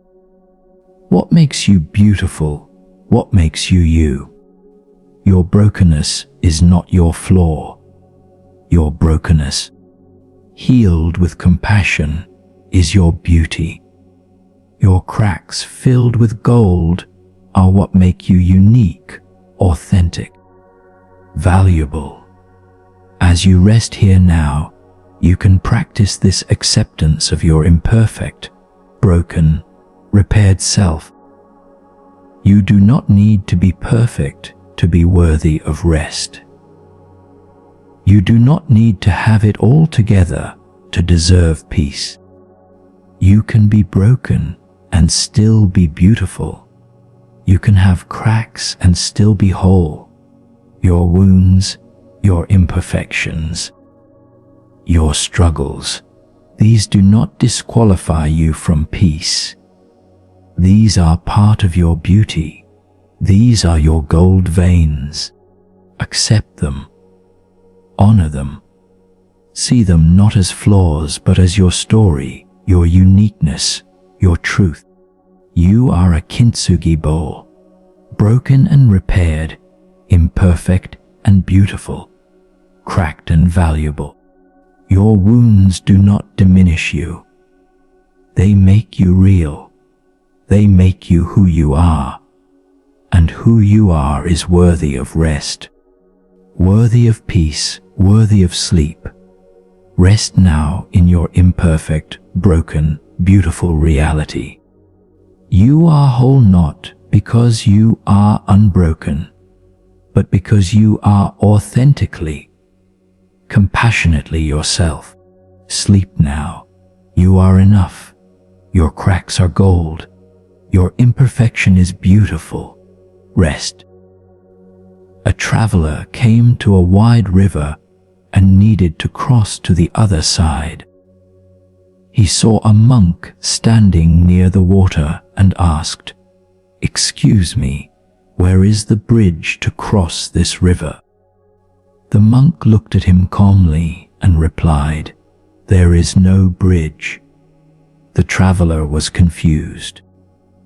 "But I need to get to the other side. How do I cross without a bridge?" The monk smiled. "You are already on the other side.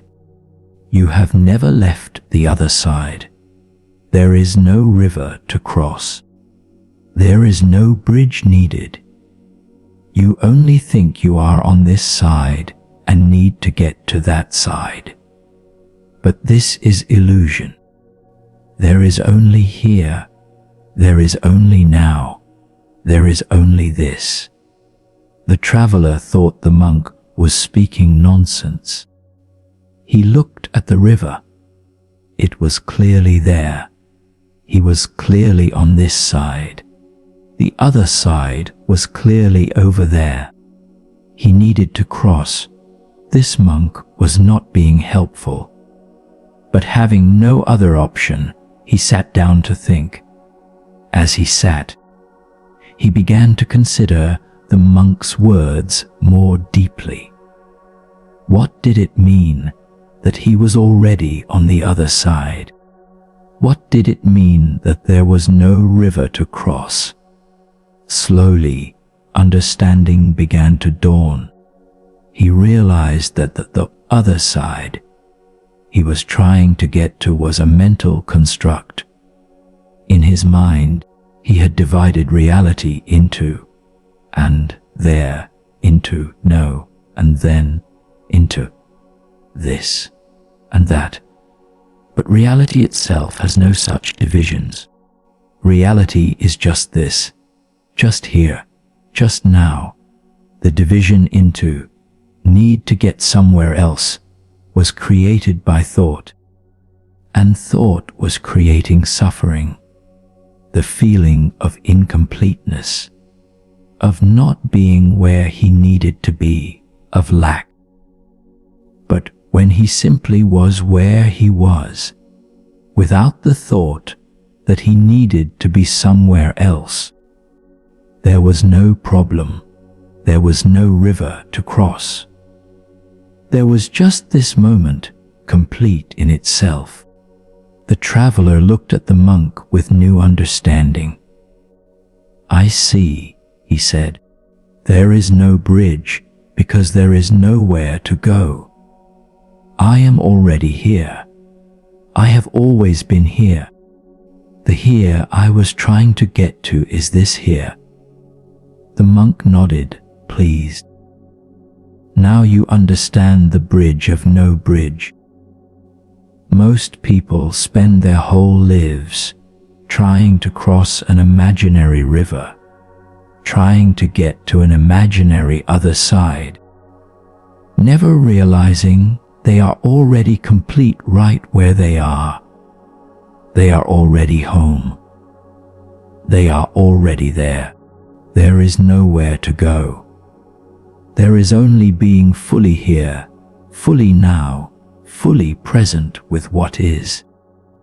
This profound Zen teaching points to one of the deepest sources of our suffering: the belief that we need to get somewhere other than where we are. We think, when I achieve this goal, then I will be happy. When I get to that place, then I will be at peace. When I become that person, then I will be complete. And so we spend our lives trying to cross an imaginary river, trying to get to an imaginary other side, never arriving, because there is nowhere to arrive. There, we are trying to get to is always in the future, always out of reach, always requiring one more achievement, one more change, one more crossing. But the truth is, you are already where you need to be. You are already complete. There is no other side to get to. There is only here, only now, only this. When you stop trying to get somewhere else and simply are where you are, you discover you have arrived. You have been here all along. You just did not notice because you were so busy trying to get somewhere else. This does not mean you do not have goals or that you should not work toward change or improvement. It means you recognize that your completeness, your worthiness, your peace are not dependent on achieving those goals or getting to some imagined future state. You are complete now. You are worthy now. You are home now. The goals are fine. The striving is fine. But you do not need them to be okay. You are already okay, right here, right now, just as you are. As you lie here resting, notice if you are trying to cross a river. Notice if you are thinking, I need to get to sleep. I need to get to peace. I need to get somewhere other than where I am. This thought creates suffering. It creates the sense of incompleteness, of not having arrived, of something being wrong. But what if there is nowhere to go? What if you are already here? What if this moment, just as it is the other side you have been trying to reach? What if you stopped trying to cross the river and simply were here? There is no bridge. There is no river. There is no other side. There is only here, only now, only this. And when you stop trying to get somewhere else and simply are here, you discover peace.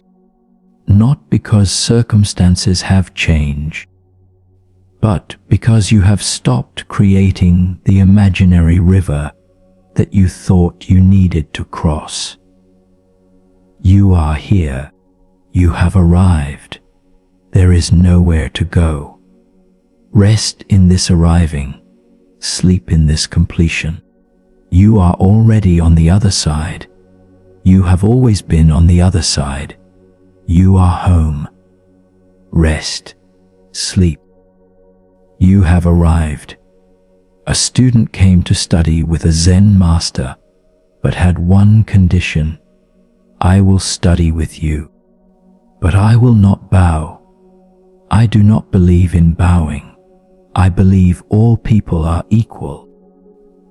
I will not lower myself before anyone.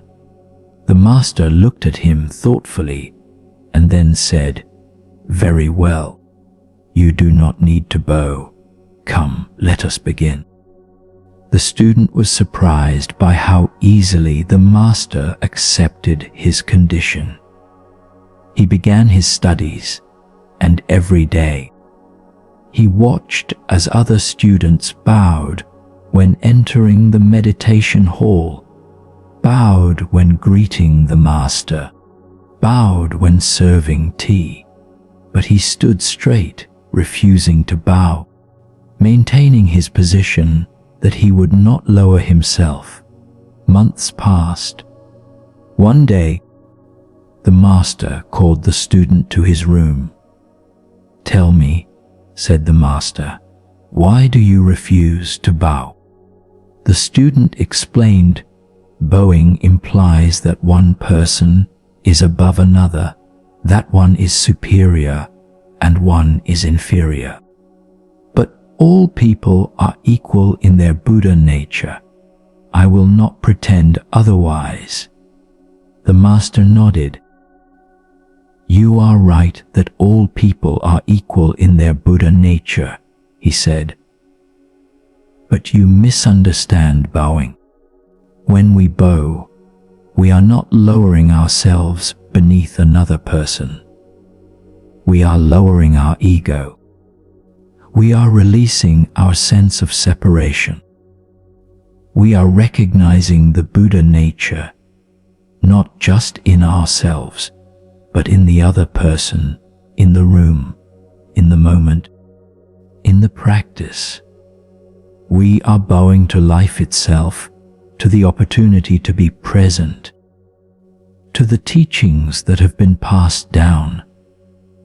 We are not making ourselves small. We are making our ego small so that our true self, which is vast and boundless, can be experienced."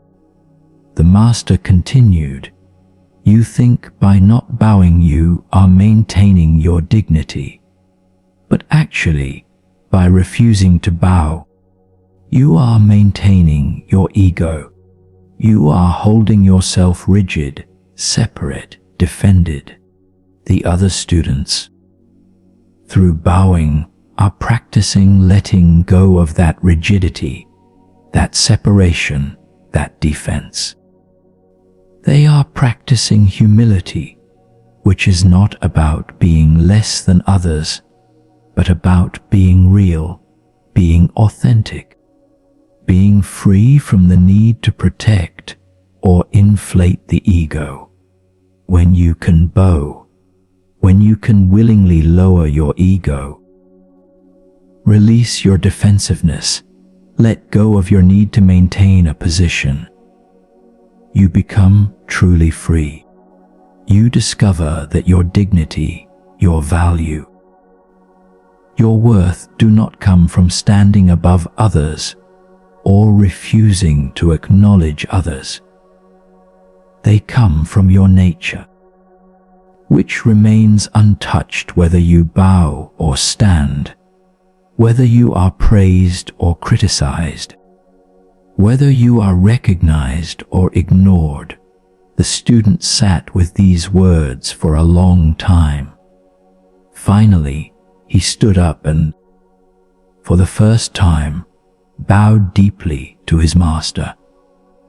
Not because he now believed the master was above him, but because he was ready to lower his ego, to release his rigid position, to become soft and open rather than hard and defended.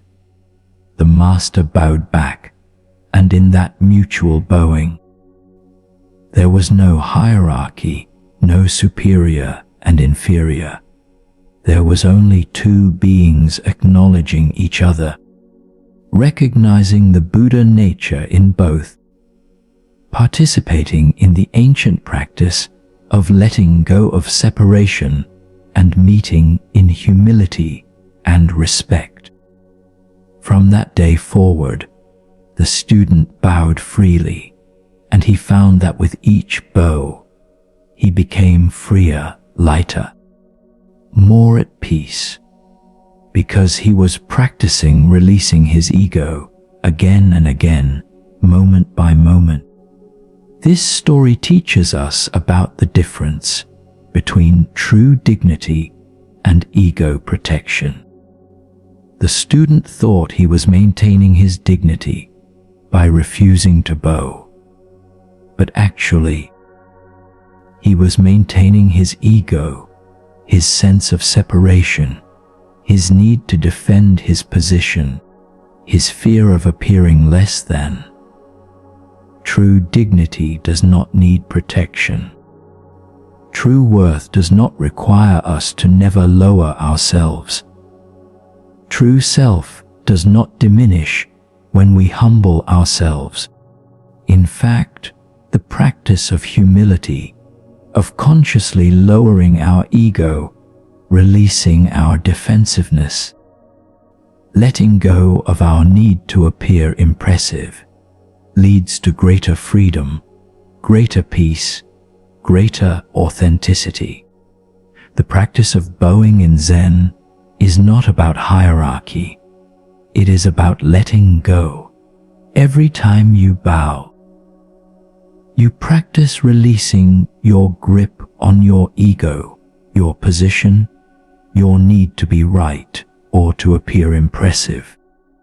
You practice softening, opening, becoming humble. And humility is incredibly freeing. Because when you do not need to defend your ego, when you do not need to maintain a certain image, when you can simply be yourself without pretense, you can finally relax. You can be at peace. As you rest here now, you can practice this inner bowing. Not physically bowing, but releasing your ego's grip. Letting go of the need to be impressive. Releasing the need to maintain a certain position. Softening your defenses. You do not need to protect yourself right now. You do not need to appear any certain way. You can simply be humble, open, real. And in this humility, in this release of ego, there is profound peace. Because you are no longer carrying the exhausting burden of maintaining an image, defending a position, protecting an ego, you can just be simple, humble, real, and that simplicity is peace. Bow now, internally. Release your ego. Let go of defenses. Soften. You do not need to maintain anything. You do not need to protect anything. You can simply be here, humble, open, at rest. And in this humility, sleep comes easily. Because you are not holding anything, not defending anything, not maintaining anything. Simple, soft, at peace. Bow, release, sleep. You have now received 12 Zen teachings in this second part of your journey. 12 ancient stories. 12 invitations to wisdom and peace. Your mind has become even quieter. Your body has released even more tension. Your heart has opened wider, and sleep is very near now. Let yourself sink even deeper into relaxation, every muscle completely loose, every thought slowing down, every part of you ready for deep rest. You are safe. You are held. You are profoundly ready for sleep. More stories await in the parts ahead, but you may already be drifting away, and that is perfect. Sleep whenever it comes. Rest whenever you are ready. You have listened so well. You have opened so beautifully. And now you can simply be, simply rest, simply sleep. You are held by ancient wisdom. You are safe in timeless peace. You are home in this moment. Sweet dreams, dear friend. Sleep well. More stories await, but you can rest now. You can sleep now. All is well. Welcome to the third part of our journey through Zen wisdom. You have already heard 12 profound stories, and your being has settled deeply into peace. Your body is profoundly relaxed. Your mind is beautifully quiet. Sleep is very close now, and we continue with more ancient teachings that will carry you even deeper into rest. Breathe so gently. Feel how peaceful you are. And as you listen to these next stories, know that you can drift into sleep at any moment. Let go whenever you are ready.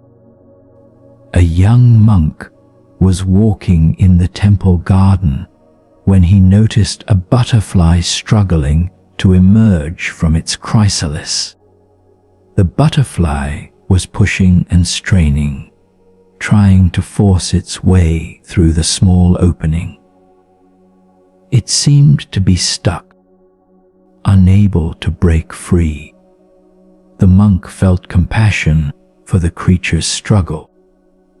He took out a small knife and carefully cut the chrysalis open, freeing the butterfly.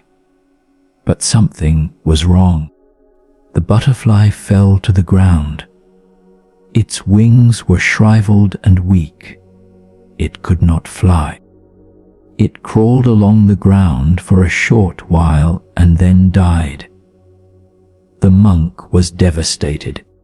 He had tried to help, but he had killed the butterfly. He went to his master and told him what had happened, tears streaming down his face. "Master, I only wanted to help. Why did the butterfly die?" The master explained gently, "The struggle to emerge from the chrysalis is what gives the butterfly strength. As it pushes and strains to get through that small opening, fluid is forced from the body into the wings, making them strong enough for flight. The struggle is not the problem. The struggle is what creates the solution. By removing the struggle, you removed the very thing that would have made the butterfly capable of flying. But your compassion was sincere, but your understanding was incomplete. Sometimes the struggle is necessary. Sometimes the difficulty is exactly what creates the strength needed for what comes next." The monk understood. He had thought struggle was bad and should be eliminated. But he learned that struggle often serves a purpose. It builds strength. It develops capacity. It prepares us for what we will need. Not all struggle should be removed. Not all difficulty should be avoided. Sometimes the very thing we are struggling with is what will give us the wings to fly. The master continued, "This applies to your own life as well. When you face difficulties, when you struggle with challenges, do not think something has gone wrong.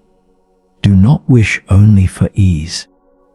The struggle may be what is developing the strength you need.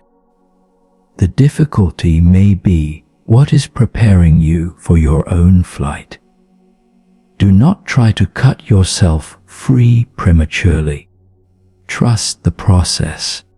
Trust that the struggle has meaning. And know that what emerges from difficulty is often stronger, more capable, more beautiful than what never faced challenge."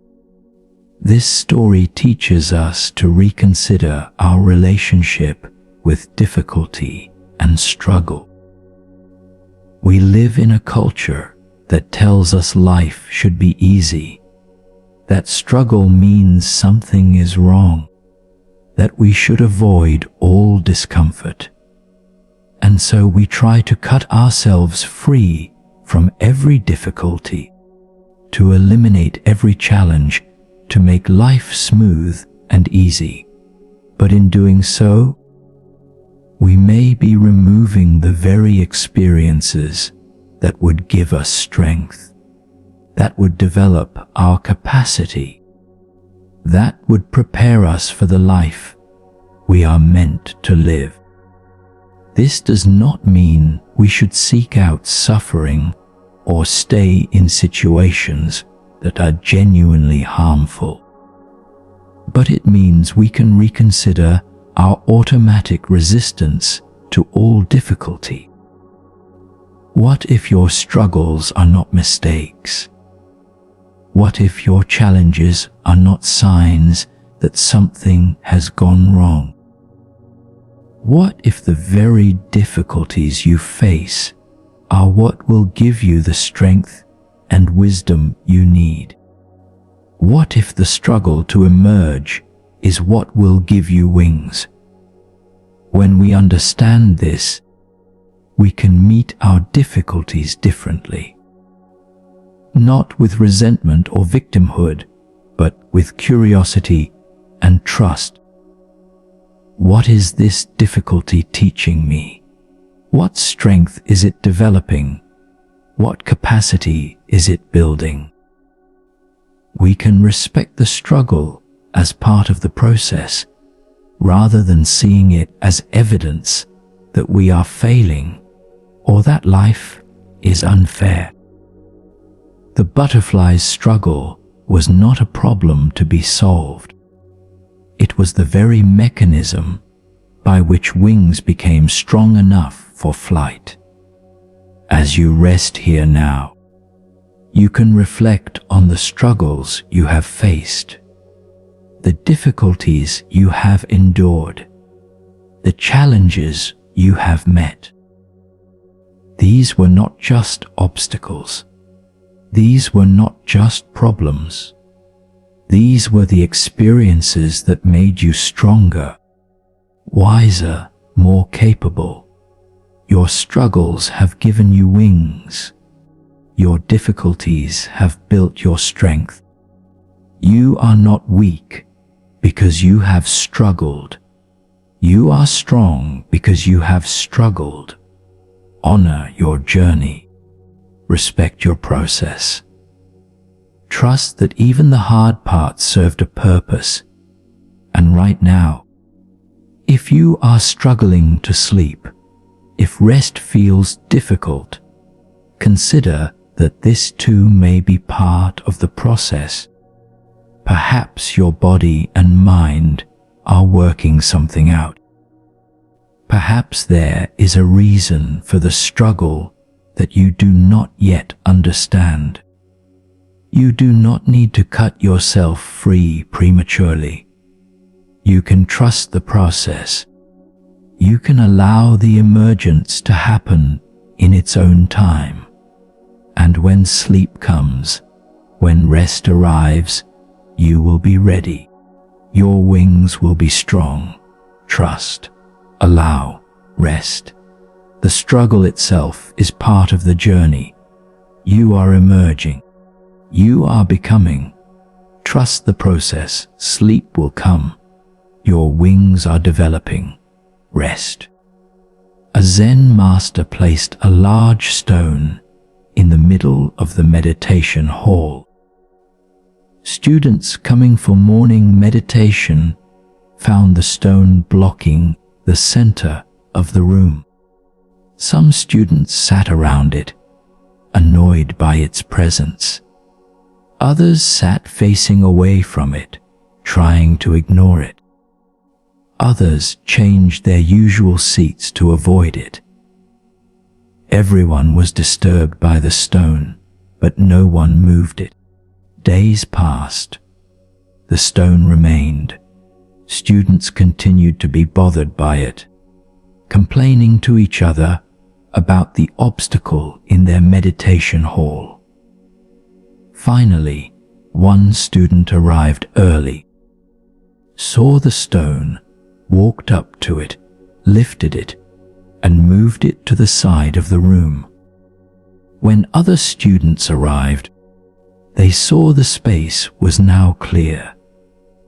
The student who had moved the stone said nothing.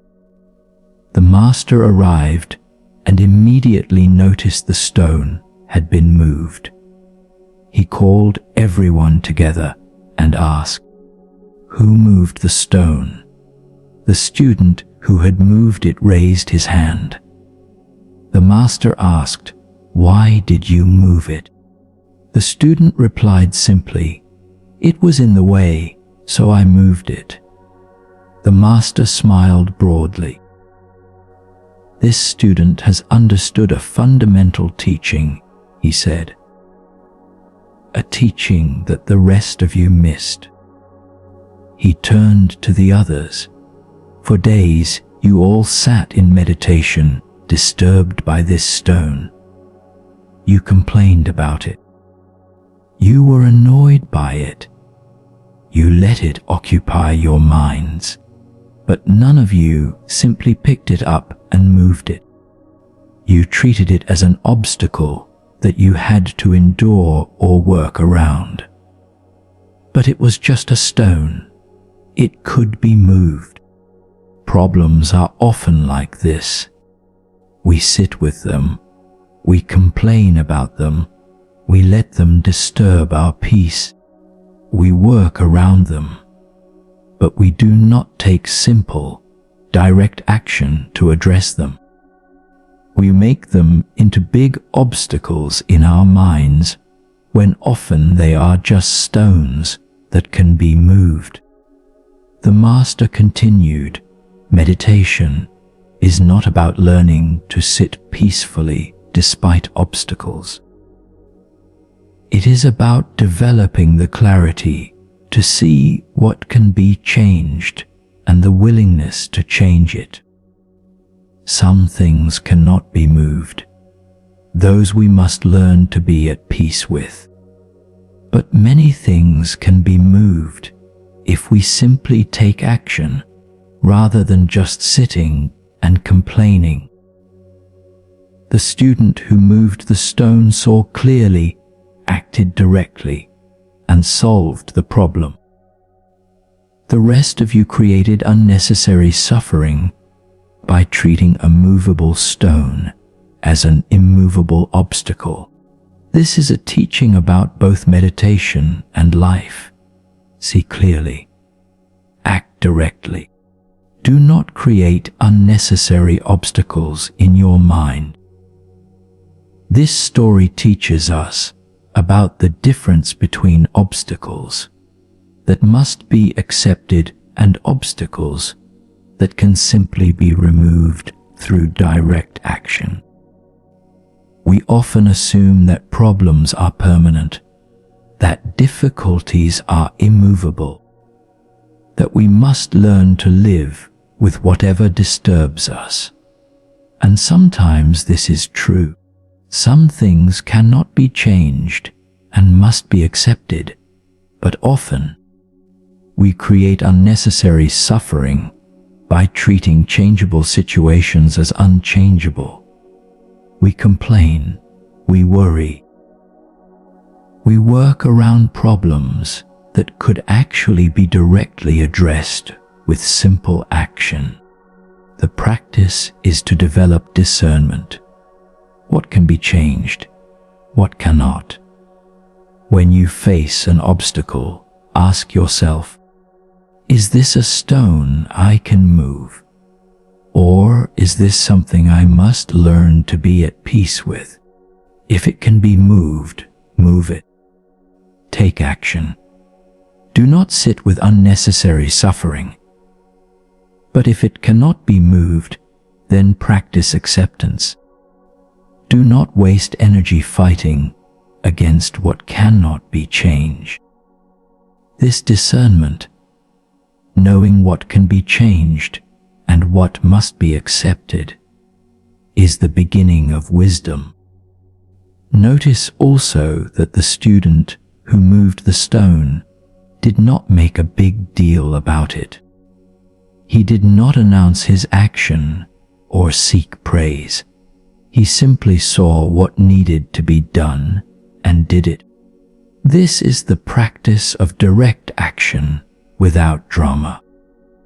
Not everything requires analysis or processing or lengthy consideration. Sometimes you just need to move the stone, act directly, solve simply, then return to peace. As you rest here now, is there a stone you could move? Is there some small, simple action you could take that would solve a problem you have been treating as immovable? Maybe it is as simple as adjusting your pillow, changing your position, opening a window, getting a glass of water. Often we lie in bed uncomfortable, treating our discomfort as something we must endure, when actually we could simply make a small adjustment, move the stone, take the simple action, and then rest. Do not create unnecessary obstacles.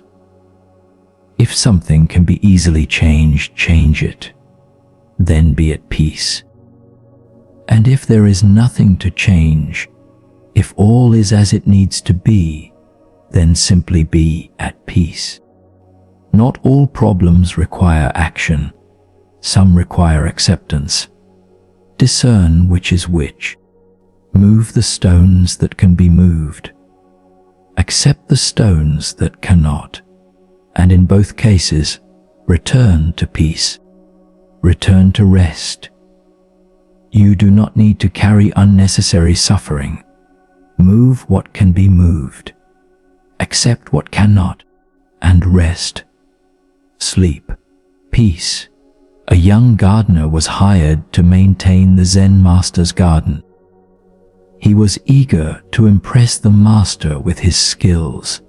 He pruned every branch to perfection. He removed every weed. He arranged every stone in precise geometric patterns. He made the garden absolutely perfect, symmetrical, controlled, manicured. When the master came to see the gardener waited proudly for praise.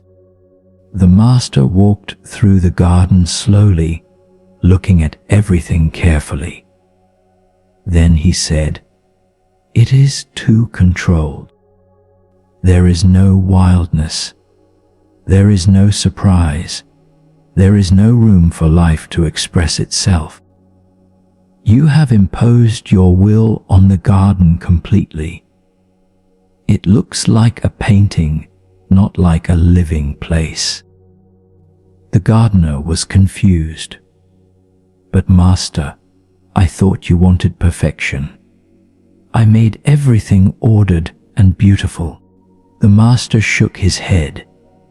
Perfection is not control. Perfection is balance. A garden should be a collaboration between the gardener and nature, not the gardener dominating nature. The master took the gardener to another part of the temple grounds where there was a different garden. This garden had structure, paths, arranged stones, pruned trees, but it also had wildness. Some flowers grew where they chose to grow. Some branches extended in asymmetric ways. There were areas of intentional order and areas of intentional chaos. The overall effect was of life being gently guided, but not controlled, shaped but not dominated. "This garden," said the master, "knows when to control and when to let go. The gardener works with nature, not against it. There is order, but there is also freedom. There is intention, but there is also acceptance. This is the way." The master continued, This applies to everything, to gardening, to life, to your own mind. You cannot control everything, nor should you try. Life wants to express itself. Wildness is part of beauty. Surprise is part of vitality. If you try to make everything perfectly controlled, you kill the very aliveness you are trying to cultivate. The practice is to find the balance, to provide structure where structure is helpful, but to allow freedom where freedom is needed, to guide gently but not dominate, to shape but not control. This is the art of living well, not perfect control, but wise balance between order and chaos, between intention and acceptance, between effort and letting go. The gardener understood. He returned to the master's garden and began again, this time working with nature rather than imposing his will upon it. He created beautiful structure but left room for wildness. He guided but also allowed, and the garden came alive in a new way, still beautiful, still cared for, but now also vibrant, surprising, real. The master visited again and smiled. Now, he said, it is perfect, because now it is alive. This story teaches us about the balance between control and surrender, between effort and allowing, between imposing our will and working with what is.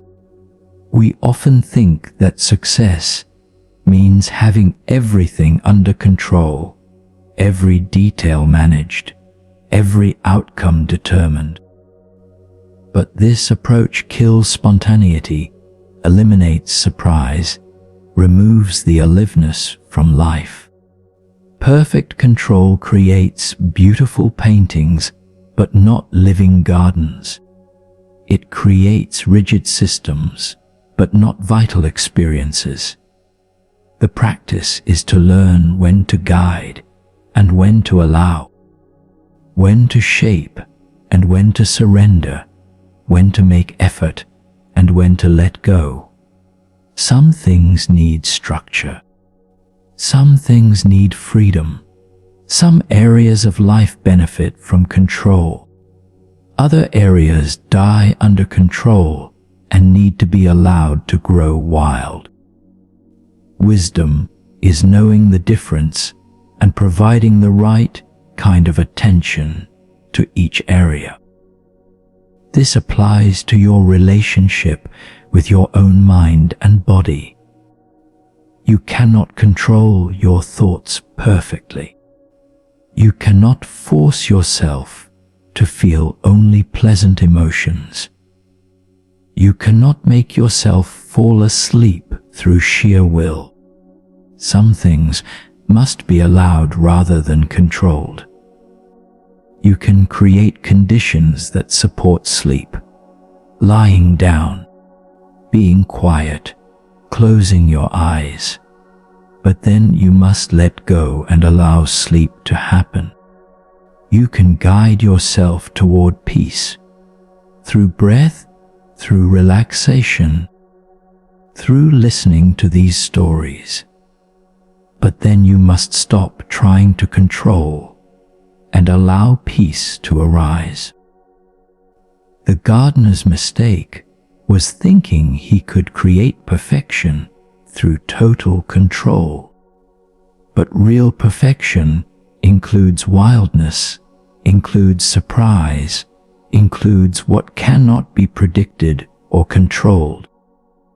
Real peace includes whatever is arising, even if it is not what you planned. Real rest includes allowing, not just controlling. Create good conditions, then let go. Guide, then allow structure, then surrender. This is the balance. This is the way. As you rest here now, practice this balance. You have created good conditions for sleep. You are lying down. You are listening to peaceful teachings. You are allowing your body to relax. That is the structure, the guidance, the effort. Now let go of control. Allow sleep to come in its own time. Do not try to force it. Do not try to make it happen through will. You have done your part. Now let nature do its part. Surrender, allow, trust. Your sleep is like the wild parts of the garden. It cannot be controlled, only allowed. Let go now.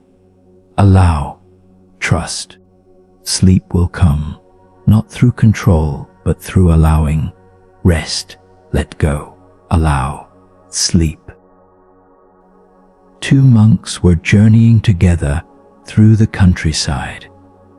They came to a wide river with a strong current. At the river's edge stood a young woman in fine clothes, clearly afraid to cross. The first monk approached her and said, "We are crossing. I will carry you." Before she could answer, he lifted her onto his back and carried her safely across the river, setting her down on the other side. She thanked him and went on her way. The two monks continued their journey in silence. Hours passed. Finally, the second monk could contain himself no longer.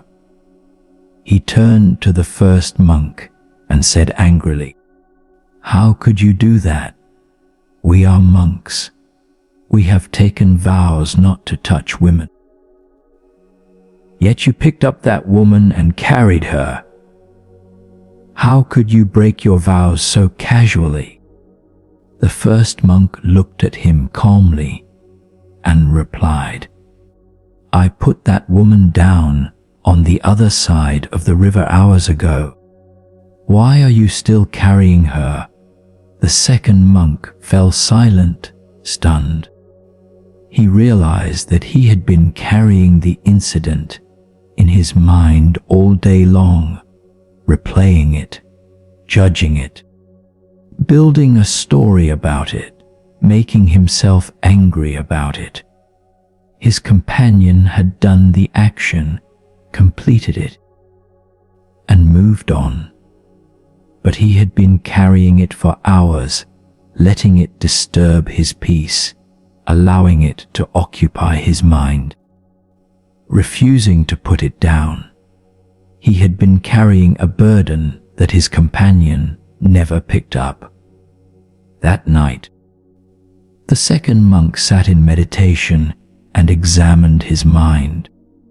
He saw how often he did this, holding on to things long after they were over, carrying grudges, replaying past events, refusing to let go. He saw how much energy he spent carrying things that could be put down, and he understood his companion's wisdom.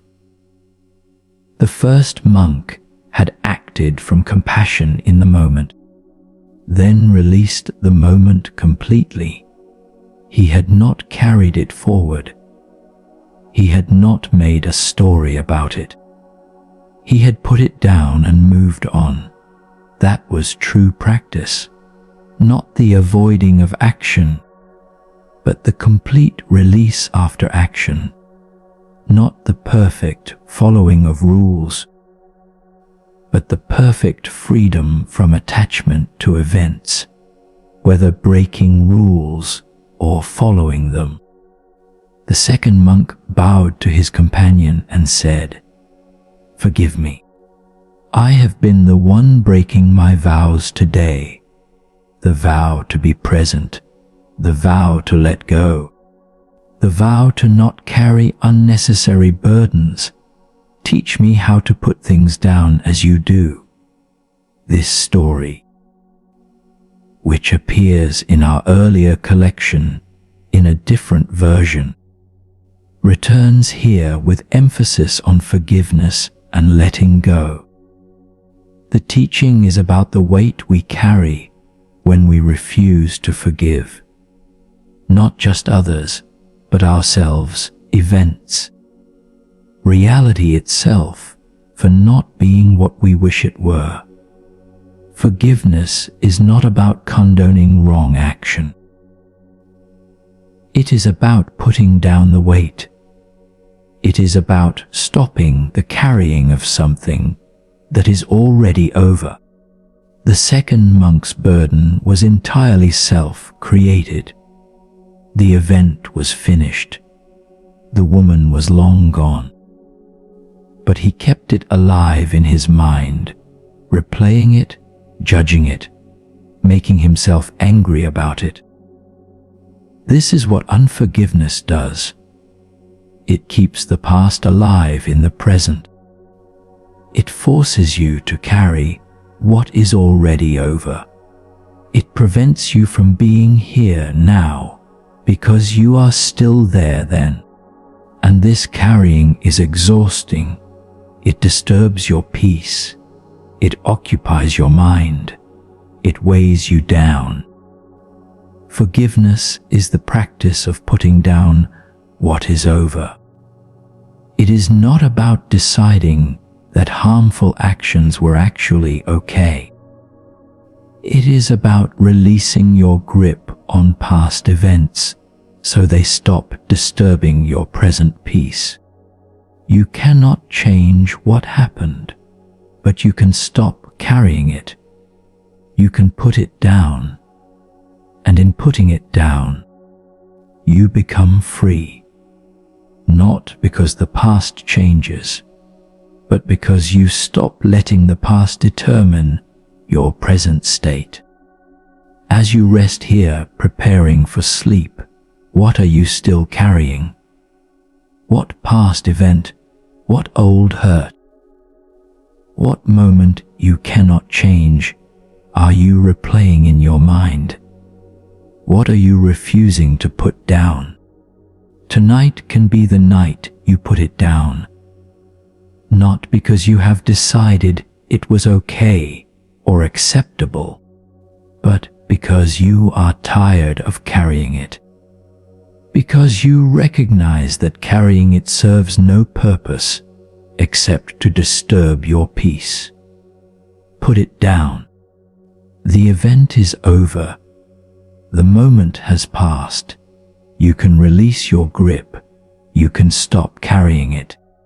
Forgive, not for the other person, but for yourself. Forgive so you can be free. Forgive so you can stop carrying unnecessary weight. Forgive so you can be here now rather than there then. Put down what you are carrying. Feel how much lighter you become. Feel how much more peace is available when you stop holding onto the past. Feel how much easier it is to rest when you have released the burden. Forgive. Let go. Put it down. The past is over. You do not need to carry it anymore. Be free. Be here. Be at peace. Rest in forgiveness. Sleep in release. You have put down the weight. You are light. You are free. Sleep. A student asked his master, "How can I develop more compassion? I want to help others, but I often feel empty inside. Like I have nothing to give.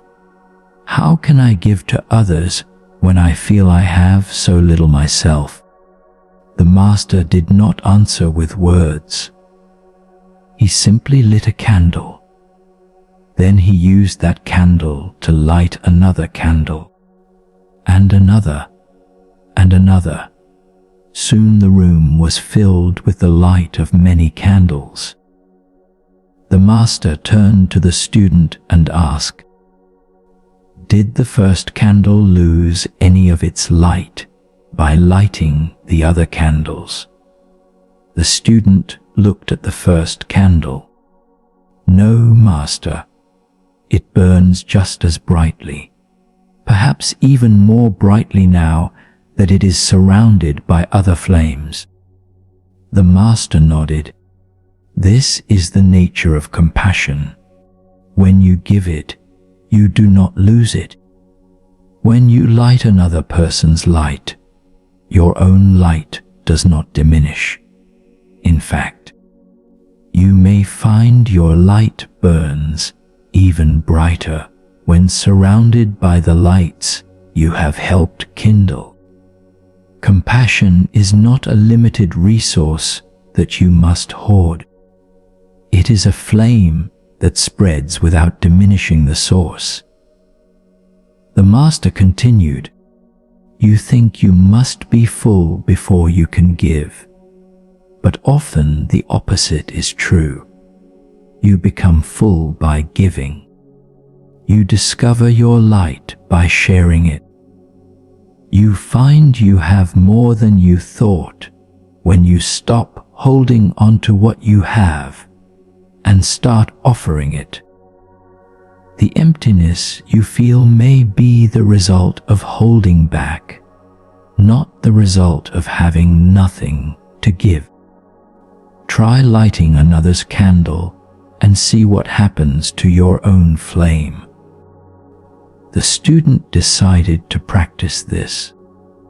When he saw someone struggling, instead of thinking he had nothing to offer, he offered what he had. A kind word, a moment of presence, a gesture of care, and he discovered something amazing. Each time he gave, he felt not more empty but more full. Each time he lit another's candle, his own light grew. Each time he offered compassion, he discovered more compassion within himself. He had thought giving would deplete him, but giving actually replenished him. This was the mystery and the miracle of compassion. It is not diminished by sharing, it is increased. This story teaches us about the paradoxical nature of giving and receiving. We think of compassion, love, and care as limited resources that we must carefully ration. We think we must wait until we are full before we can give to others. We think giving will deplete us, will take from us, will leave us with less. But the teaching of the candle reveals a different truth. Light does not diminish when shared. Compassion does not deplete when given. Love does not decrease when offered. In fact, often the opposite happens. We discover our capacity to give by giving. We find our light by sharing it. We become full by emptying ourselves in service to others. This is not about giving until you are depleted or ignoring your own needs. It is about recognizing that giving itself can be nourishing, that compassion itself can be replenishing, that lighting another's candle somehow makes your own burn brighter. This happens because when we give from the heart, when we offer genuine compassion, we connect with something larger than our small separate self. We tap into a source that is not limited to our individual resources. We become a conduit for something flowing through us, rather than a container that must be carefully rationed. And in becoming this conduit, we discover abundance where we thought there was scarcity. we find we have more to give than we realized. As you rest here now, you can practice this. Even in rest, even in receiving these teachings, you can give. You can offer yourself compassion. You can light your own candle. You can be kind to yourself, gentle with yourself, caring toward yourself. And in offering yourself this kindness, you may find your capacity for compassion grows. You may discover that you have more light than you thought. Start with yourself. Light your own candle. Offer yourself the gentleness, the patience, the care that you would offer a dear friend who is struggling to sleep.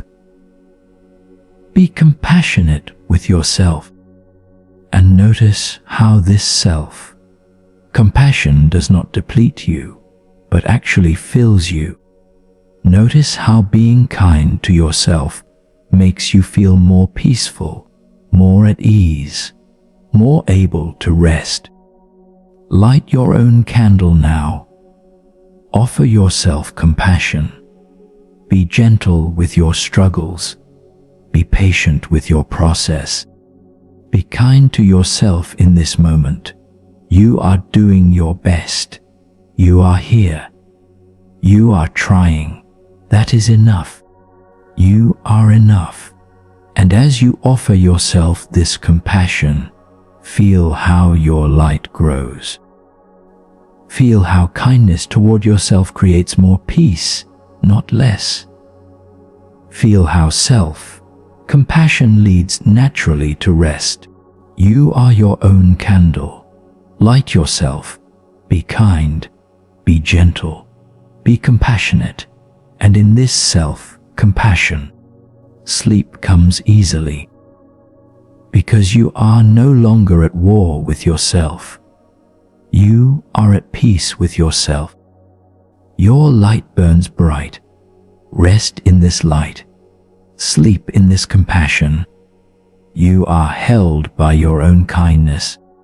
You are safe in your own care. Sleep. You have now received 17 ZEN teachings in this third part of your journey.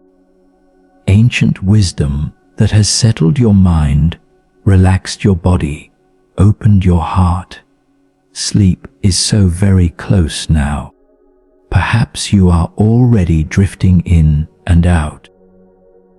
Perhaps you are floating in that beautiful space between waking and sleeping.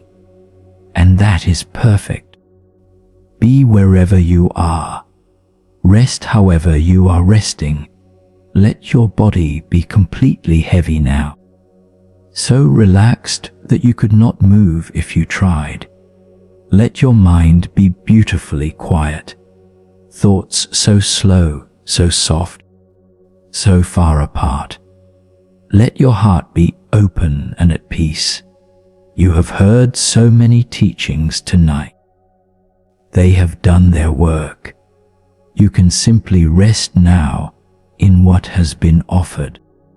More stories await in the parts ahead. But you may already be too deep in rest to hear them clearly. And that is exactly as it should be. Sleep whenever sleep comes.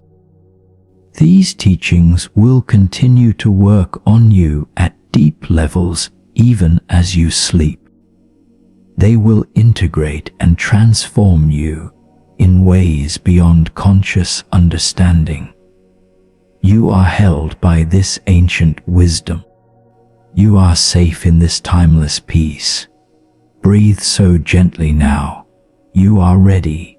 You are at peace. You are deeply prepared for sleep. Rest now, dear friend. Let go, drift, sleep. You are held by wisdom. You are safe in peace, sweet dreams. Welcome to the fourth part of our journey through ancient Zen wisdom. You have traveled so far, hearing 17 profound stories, and you have arrived at a place of deep peace. Your body is completely at rest. Your mind is profoundly quiet. Sleep surrounds you, embraces you, waits patiently for you. And we continue now with more teachings that will carry you into the deepest rest. Breathe with such gentleness now. You are so close to sleep, so peaceful, so ready. Listen as much or as little as you need. Drift whenever you are ready. A student came to a Zen master and asked to be given a cone to work with. A paradoxical question or statement meant to break through conceptual thinking and lead to direct insight. The master said, "Listen to the sound of 2 hands clapping."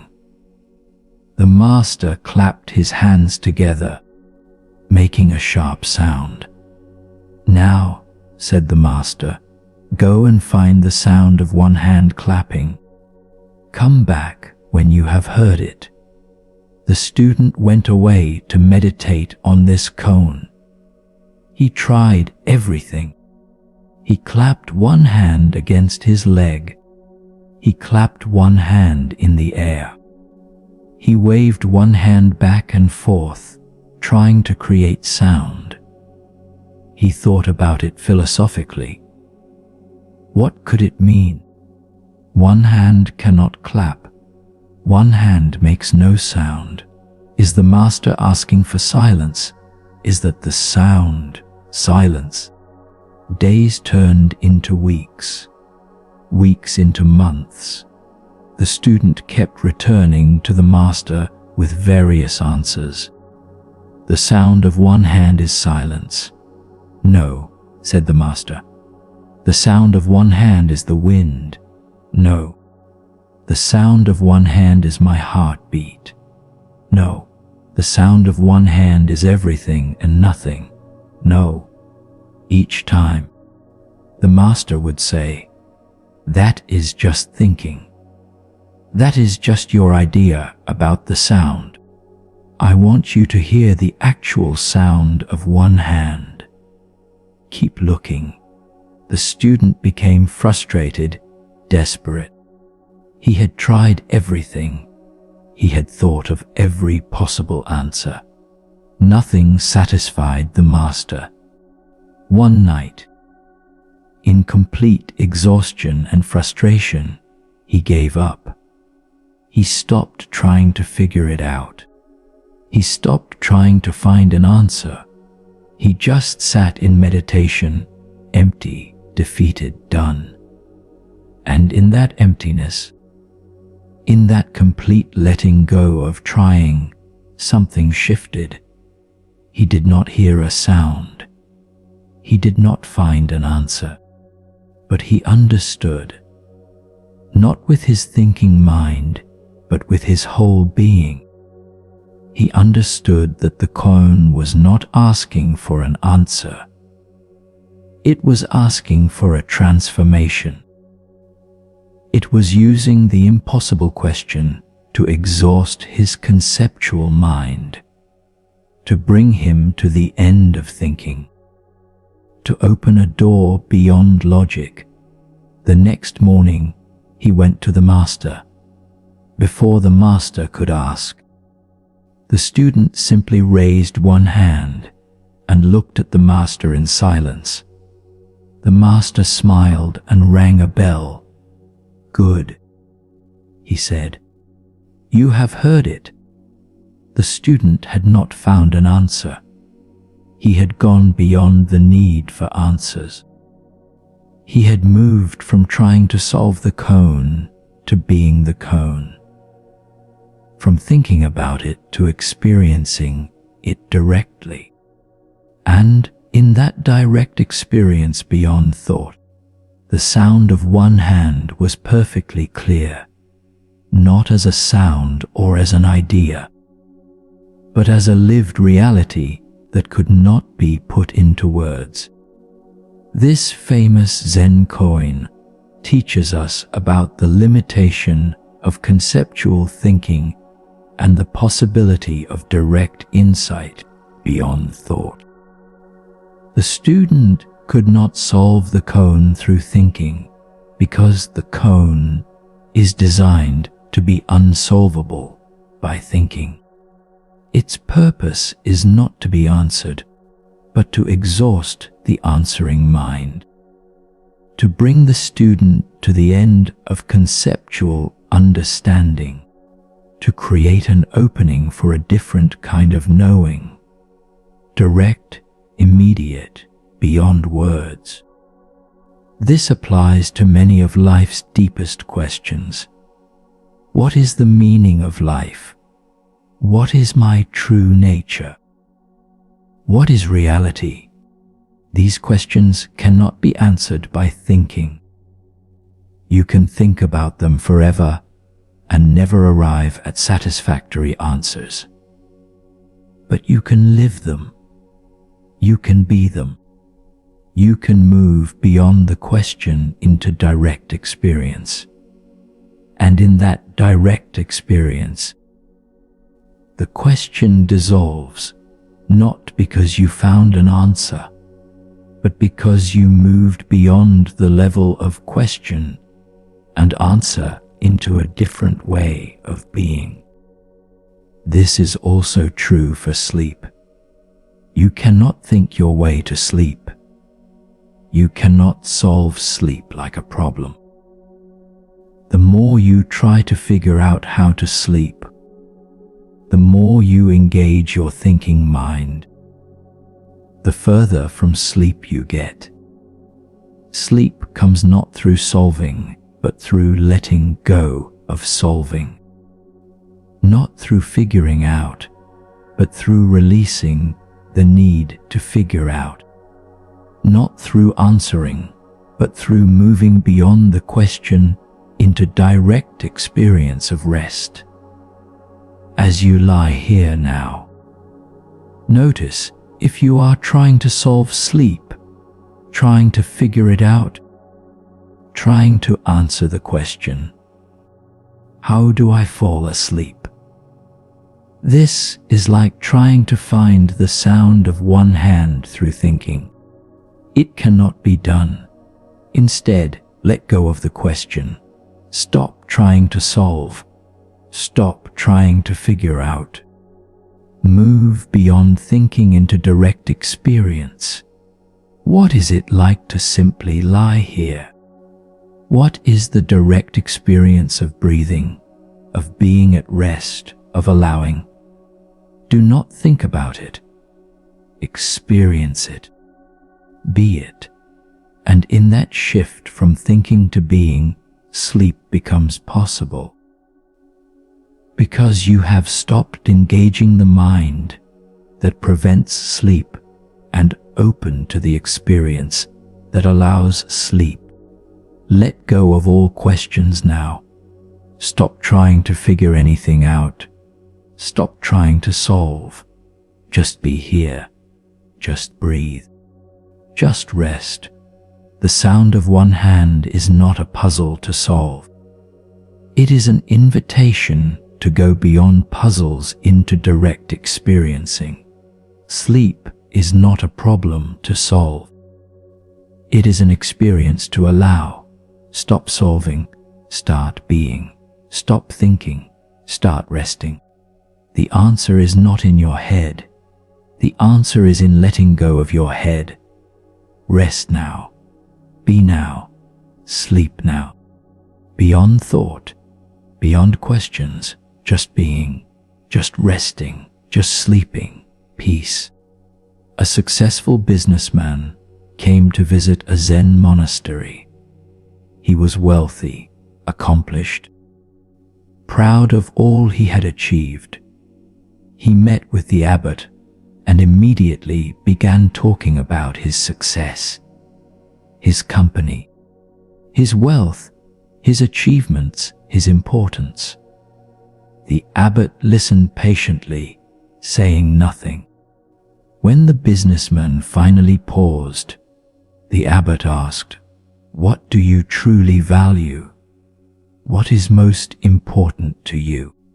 The businessman answered immediately, "My success, my wealth, my achievements, these are what matter. These are what give my life meaning and value." The abbot nodded and said, "Come with me." He led the businessman to a small, empty room. The room was completely bare. No furniture, no decorations, nothing at all, just empty space. The abbot gestured to the room and said, "This is our most valuable room." The businessman looked confused. "But there is nothing here. How can an empty room be valuable?" "Exactly," said the abbot.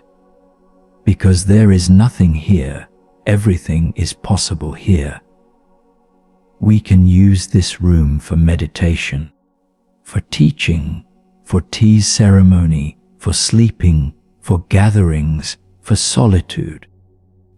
Its emptiness makes it infinitely useful. If it were full of things, it could only be used for one purpose. But because it holds nothing, it can hold anything."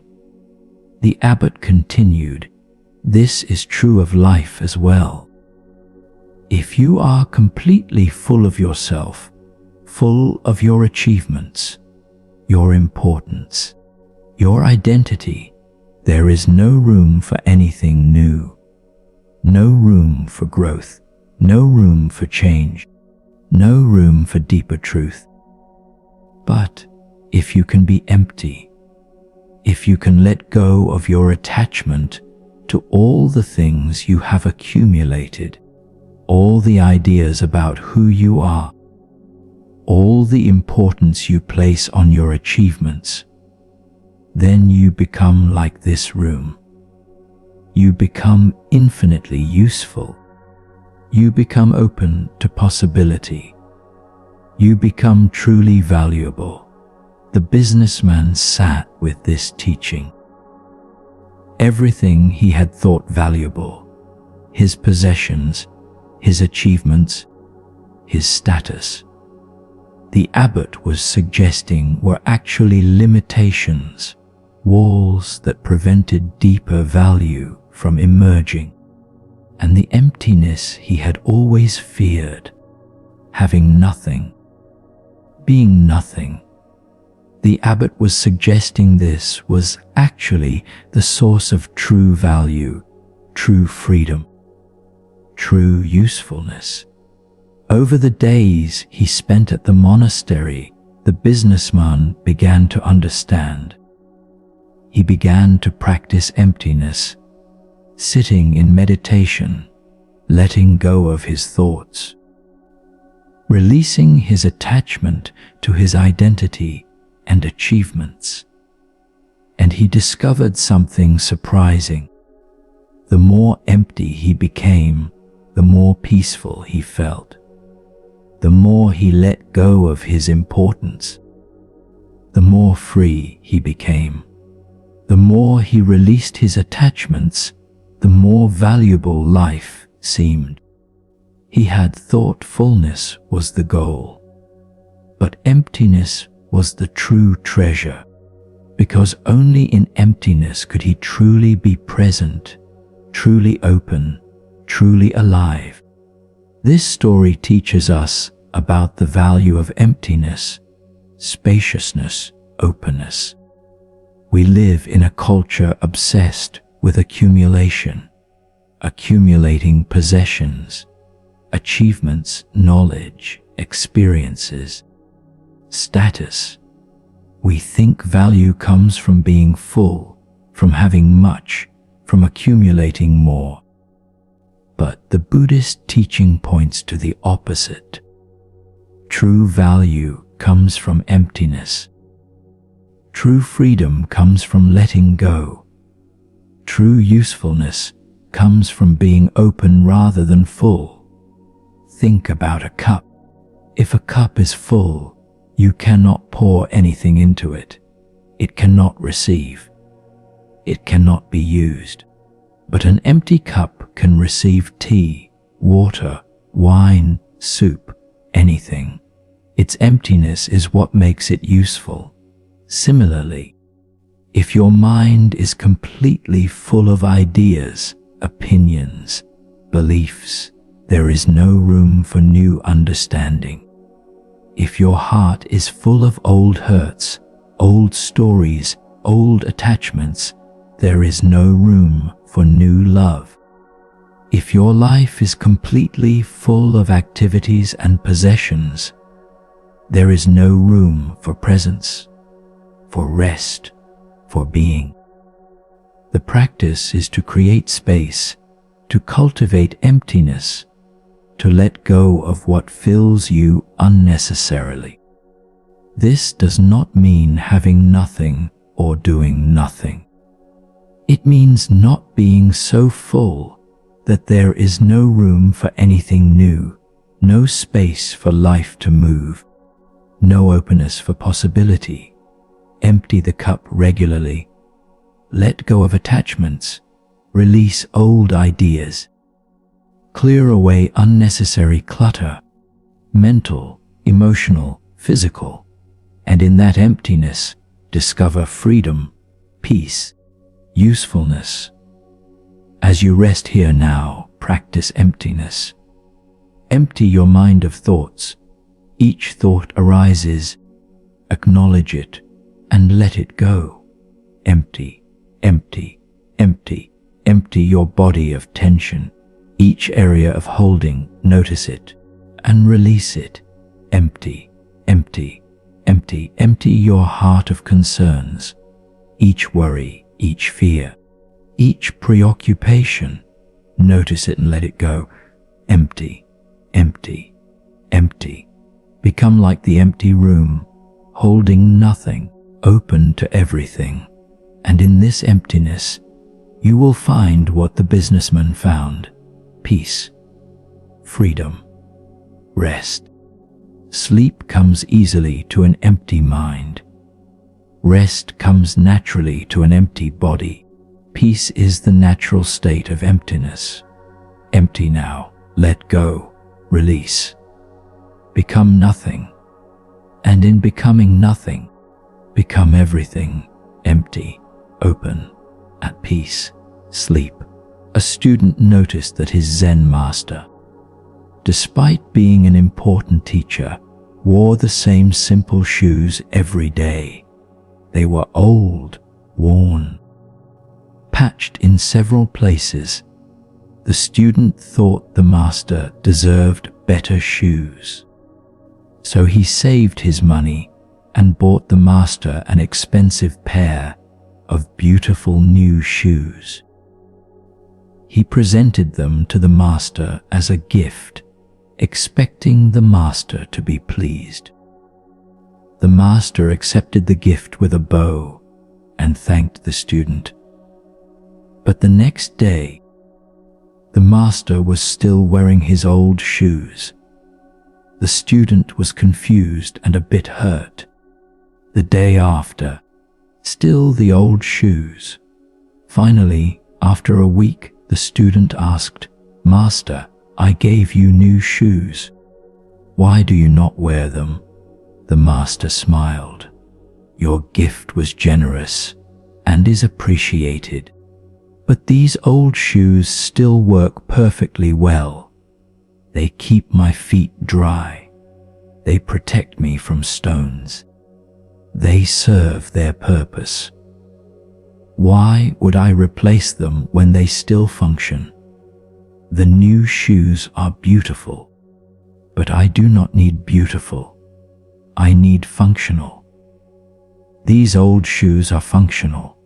The student protested, "But master, those shoes are falling apart. They are patched and worn." What will people think when they see a great teacher in such poor shoes? The master laughed gently. You are worried about what people think. But I am not here to impress people. I am here to walk the path. These shoes walk the path just fine. When they no longer function, when they truly cannot serve their purpose anymore, then I will wear the new shoes you so kindly gave me. But while these still work, I will continue to use them. This is not about being poor or denying myself. It is about not creating unnecessary waste, not chasing after new things simply because they are new, not being controlled by concern for appearance. These shoes serve. That is enough. The Master continued. This is a teaching about contentment. We are trained to always want newer, better, more impressive. We replace things that still work because we want the upgrade. We feel shame about worn possessions because we worry about others' judgment. But this creates endless dissatisfaction. Nothing is ever enough. No possession is ever satisfactory for long. There is always something newer, better, shinier. But if we can be content with what serves its purpose, if we can use things fully until they truly cannot serve anymore, we find peace. We find freedom from the endless cycle of wanting. These old shoes have become my teachers. They teach me contentment. They teach me sufficiency. They teach me that enough is enough. The student understood.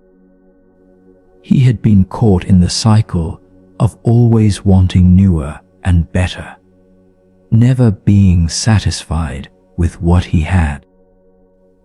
He had projected this dissatisfaction onto the Master, thinking the Master must also want new shoes. But the Master had something the student lacked: contentment. The Master was not controlled by appearances or by the need for constant upgrades. He used what he had fully, gratefully, until it truly could not serve any more. This was freedom. The student began to look at his own possessions differently. Did he truly need all the new things he constantly acquired?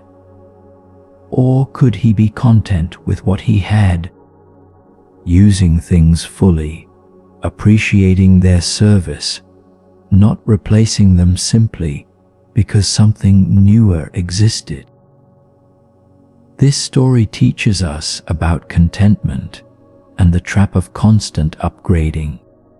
We live in a consumer culture that tells us we always need newer, better, more. We are never encouraged to be satisfied with what we have. There is always an upgrade available, always something that will supposedly make our lives better if we just acquire it. This creates a treadmill of constant wanting, constant dissatisfaction, constant feeling that what we have is not enough. But the Master teaches a different way. Use what you have fully. Appreciate its service.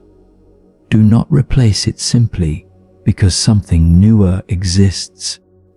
Only replace it when it truly can no longer serve its purpose. This is not about being poor or denying yourself. It is about freedom from the tyranny of constant wanting. It is about finding peace in sufficiency, in enough, in what actually serves rather than what merely appears impressive. This applies to everything: your body, It may not be perfect, but it serves you. Appreciate it rather than constantly wishing it were different. Your life.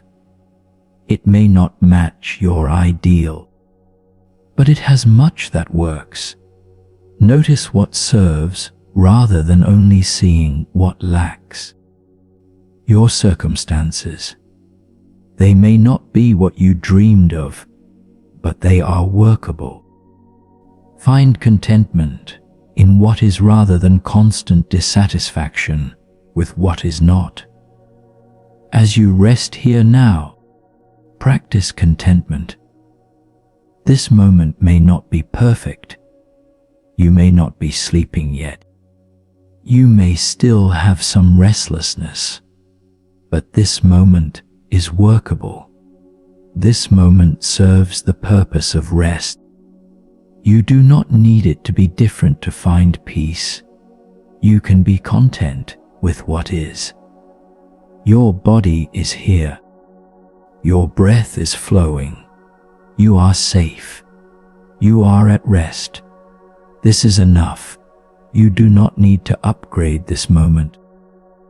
Change this moment. Replace this moment with a better moment.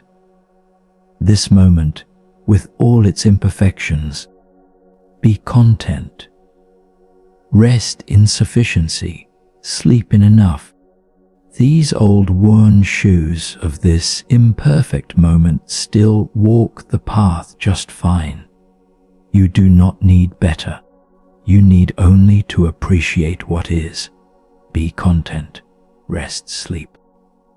A farmer's crops were destroyed by an unexpected storm.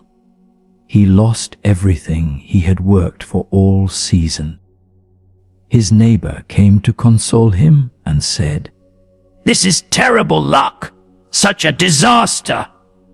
The farmer replied calmly, "Maybe. We will see." The neighbor was puzzled by the farmer's calm response, but said no more. A few weeks later, government officials came through the region, offering disaster relief funds to farmers affected by the storm. The farmer received a large sum of money, more than he would have made from his crops. The neighbor came and said, "What amazing luck! This is wonderful! You came out ahead!" The farmer replied, "Maybe. We will see." The neighbor thought the farmer was strange, but again said nothing. The farmer used the money to buy better equipment and improved seeds. He invested in better techniques. The next season, his farm produced a harvest far greater than it ever had before. The neighbor came and exclaimed, "Your disaster was actually a blessing! Look at your success now!" The farmer looked at his abundant harvest and replied, "Maybe. We will see." The neighbor was about to ask what the farmer meant when he realized something. The farmer was not being pessimistic or skeptical. He was simply not rushing to judgment. He was not declaring each event as definitively good or bad. He was patient. He was allowing life to unfold. He was waiting to see how things developed before deciding what they meant. This patience came from wisdom. The farmer knew that life is complex. What seems like disaster may lead to blessing. What seems like blessing may lead to difficulty. The true impact of any event cannot be known immediately. It reveals itself over time through consequences we cannot foresee. So the wise person does not rush to judge. The wise person remains patient, watches, waits to see what unfolds. This patience prevents suffering because we do not get thrown into despair by apparent disasters. We do not get attached to apparent blessings. We remain steady, watching, patient, allowing life to show us its meaning in its own time. The neighbor learned from the farmer's example. He began to practice patience himself.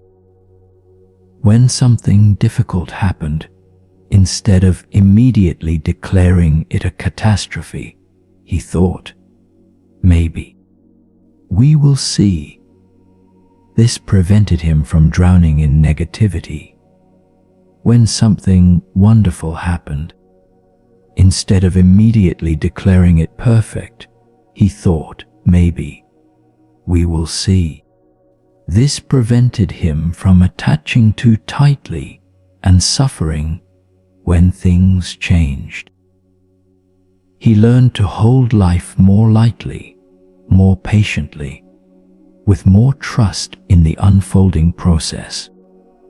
And this patience brought great peace, because he was no longer being thrown around by circumstances, no longer making hasty judgments that would later prove wrong.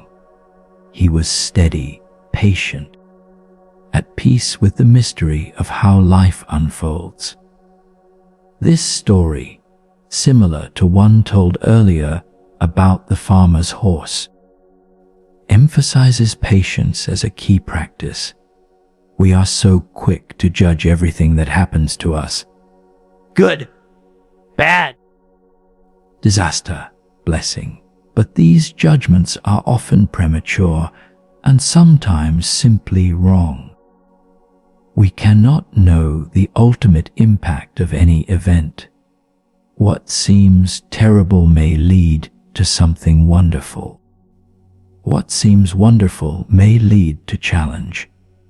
The full meaning reveals itself only over time. Patience is the practice of waiting to see, of not rushing to judgment, of allowing life to unfold before declaring what it means.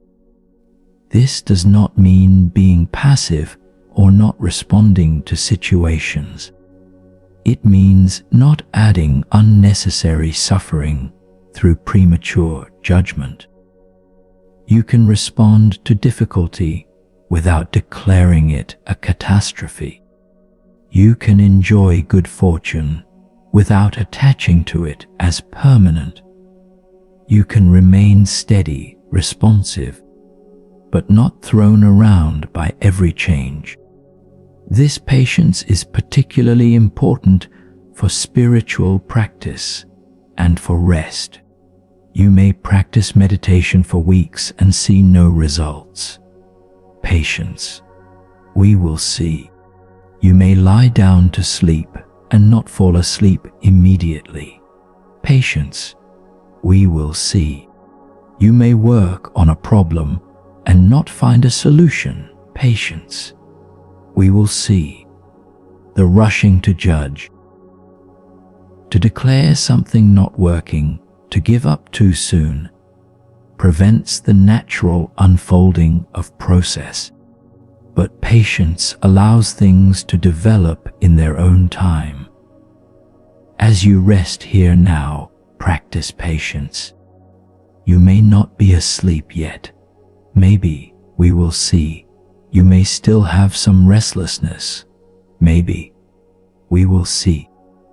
Do not rush to judge this as failure or as proof that something is wrong. Be patient. Allow the process to unfold. Sleep comes in its own time, not according to your demand. Rest deepens gradually, not instantly. Be patient. Do not rush to judgment. Do not declare this moment as good or bad, working or not working. Simply be here.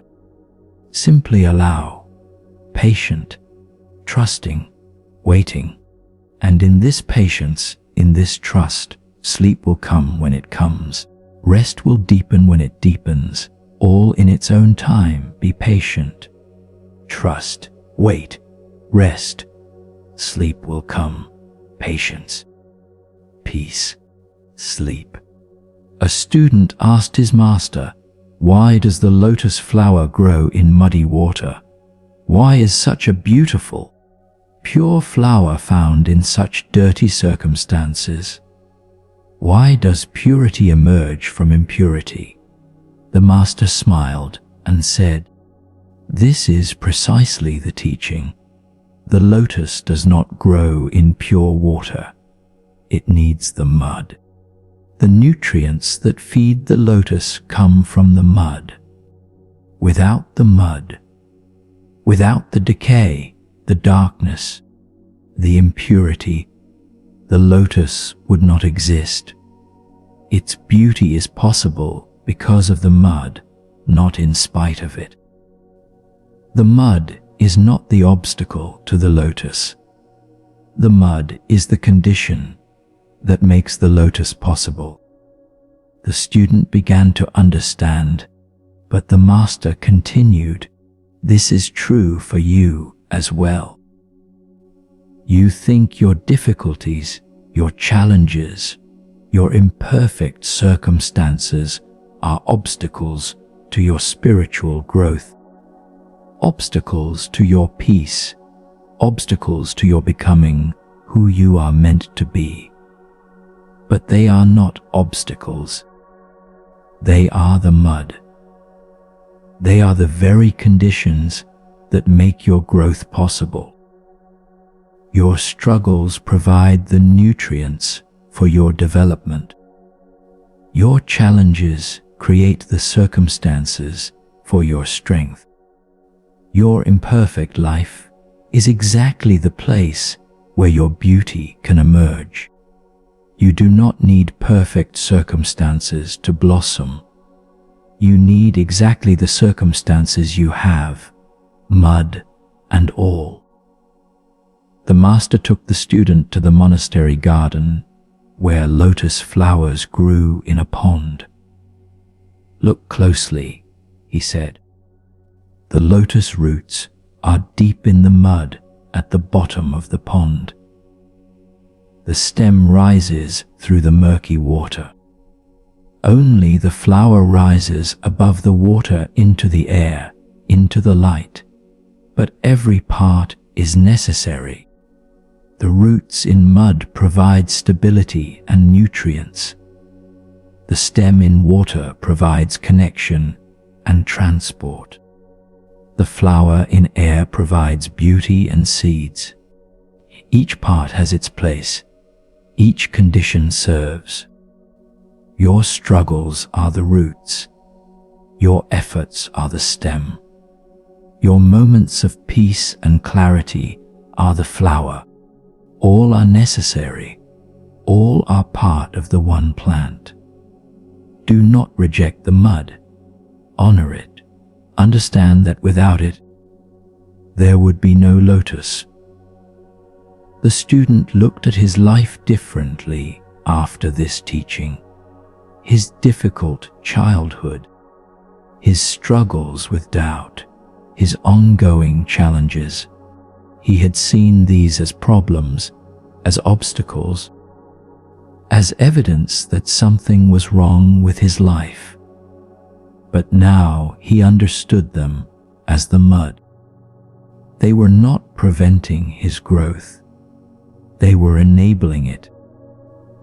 They were providing exactly the nutrients he needed to develop the qualities he was developing: resilience, compassion, wisdom, strength. His beautiful moments of peace and clarity were the lotus flower. But they grew from and because of the mud of his difficulties. He learned to stop resenting his struggles and start honoring them as necessary conditions for his becoming. This beautiful teaching uses the lotus flower, one of the most important symbols in Buddhism, to teach about the relationship between difficulty and growth, between imperfect conditions and beautiful results. The lotus grows in muddy water, yet it remains unstained, pure, beautiful. This is not despite the mud, but because of the mud. The mud provides what the lotus needs. Similarly, our difficulties, our challenges, our imperfect circumstances are not obstacles to our spiritual growth or our peace. They are the very conditions that make our growth possible. We often think, if only my circumstances were better, then I could be at peace. If only my life were easier, then I could be happy. If only I did not have these challenges, then I could grow spiritually. But this is backwards. The challenges are not preventing your peace. They are developing your capacity for peace. The difficulties are not obstacles to your growth. They are the curriculum of your growth. The imperfect circumstances are not problems to be solved before you can be happy. They are the very conditions in which happiness is learned. The lotus does not wait for pure water before it grows. It grows in the water it has, muddy, murky, imperfect. And you do not need to wait for perfect circumstances before you can bloom. You can bloom in the circumstances you have, difficult, challenging, imperfect. The mud is not your enemy. The mud is your teacher, your nutrient source, your foundation. Honor it. Work with it.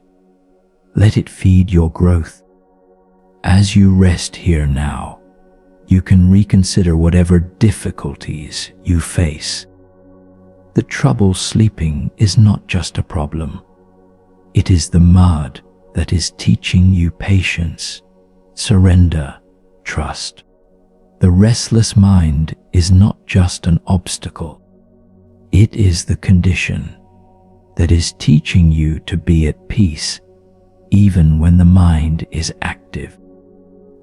The imperfect circumstances of this moment are not preventing your rest. They are the very conditions in which rest is learned. You are a lotus. You grow in muddy water. You do not need pure water. You need exactly the water you have. Honor it. Trust it. Let it feed your growth and bloom right here, right now, in these imperfect circumstances. Bloom. The lotus does not wait. It blooms in the mud. You can rest in imperfection. You can sleep in difficulty. You can bloom right here, right now. Lotus, beautiful, pure, even in the mud. Rest, sleep, bloom. You have now received 22 Zen teachings in this fourth part of your journey. So much ancient wisdom, so many invitations to peace. Your mind is profoundly quiet now. Your body is completely at rest. Sleep is here, surrounding you, ready to receive you. And whether you sleep now or continue listening, you are perfectly at peace. Let go of any remaining effort. You do not need to try anymore. Simply be here. Simply breathe. Simply rest. You have heard so many teachings. They have settled into your being at deep levels. And now you can simply rest in their wisdom. Let them continue to work on you as you sleep. trust that you are held by something ancient and vast. More stories await in the final parts, but you may be too deep in rest to hear them clearly. And that is perfect. That is exactly as it should be. Sleep whenever you need to sleep. Rest however you need to rest. You are safe. You are held. You are at profound peace. Sweet dreams, dear friend. You have journeyed far tonight. You can rest now. Sleep now. You are home. Welcome to the 5th part of our journey through ancient Zen wisdom. You have traveled so far tonight, hearing 22 profound stories, and you have arrived at a place of profound peace. Your body is deeply, deeply relaxed. Your mind is beautifully still. Sleep is so very close now, perhaps already holding you in its gentle embrace. And we continue with a few more teachings that will carry you into complete rest. Breathe with such softness now. You are almost sleeping, so peaceful, so ready. These final stories are here to accompany you across the threshold into dreams. A Zen master had 2 senior students who were both highly accomplished in their practice. When the time came for the master to choose a successor, he gave both students a teaching to contemplate and asked them to write a poem demonstrating their understanding. The first student, who was known for his scholarship and knowledge, wrote, "The body is the Bodhi tree. The mind is like a bright mirror on a stand. Time after time we must strive to polish it and must not let dust collect." This poem was admired by many. It spoke of constant effort, constant practice, constant vigilance against defilement. The mind is like a mirror that must be kept clean through continual polishing. This seemed wise and diligent. But the second student, who was the monastery cook and considered less educated, wrote a different poem. Bodhi originally has no tree. The bright mirror also has no stand. Fundamentally, there is not a single thing. Where then can dust alight? When the master read this second poem, he smiled and immediately chose the cook as his successor. The other students were confused. How could the cook's poem be superior? It seemed to be saying that effort and practice were not needed. But the master explained, "The first poem, though beautiful, still operates from dualistic thinking. It assumes there is a mirror that can be dirtied by dust, that there is a self that can be polluted by defilement, that there is something that needs constant cleaning." But the second poem points to ultimate truth, that originally there is no self to be polluted, no mirror to be dirtied, no dust that can alight. When you see your true nature, you realize there was never anything that needed cleaning. You were always already pure. Not pure because you cleaned yourself, but pure because purity is your nature, and it cannot be sullied. The master continued, both approaches have their place. In the beginning, we must practice as if there is a mirror to polish. We must make effort cultivate good qualities, remove harmful patterns. But ultimately, we must realize there was never a mirror to polish. We must go beyond the practice to the recognition that we are already what we seek. The first student understood practice, but not realization. The second student understood both. He knew that practice is necessary as a path. But the destination is the recognition that there was nowhere to go. You are already home. You were always home. The journey itself is what reveals you never left. This famous Zen story about the sixth patriarch of Zen teaches about the relationship between effort and effortlessness, between practice and realization, between the gradual path and sudden awakening. Both poems contain truth. We do need to practice. We do need to make effort to remove harmful patterns, to cultivate presence, to develop our capacity for peace. This is the polishing of the mirror. But ultimately, we must recognize that the mirror was never dirty. Our true nature is already pure, already complete, already awake. The practice does not create this purity. The practice reveals it.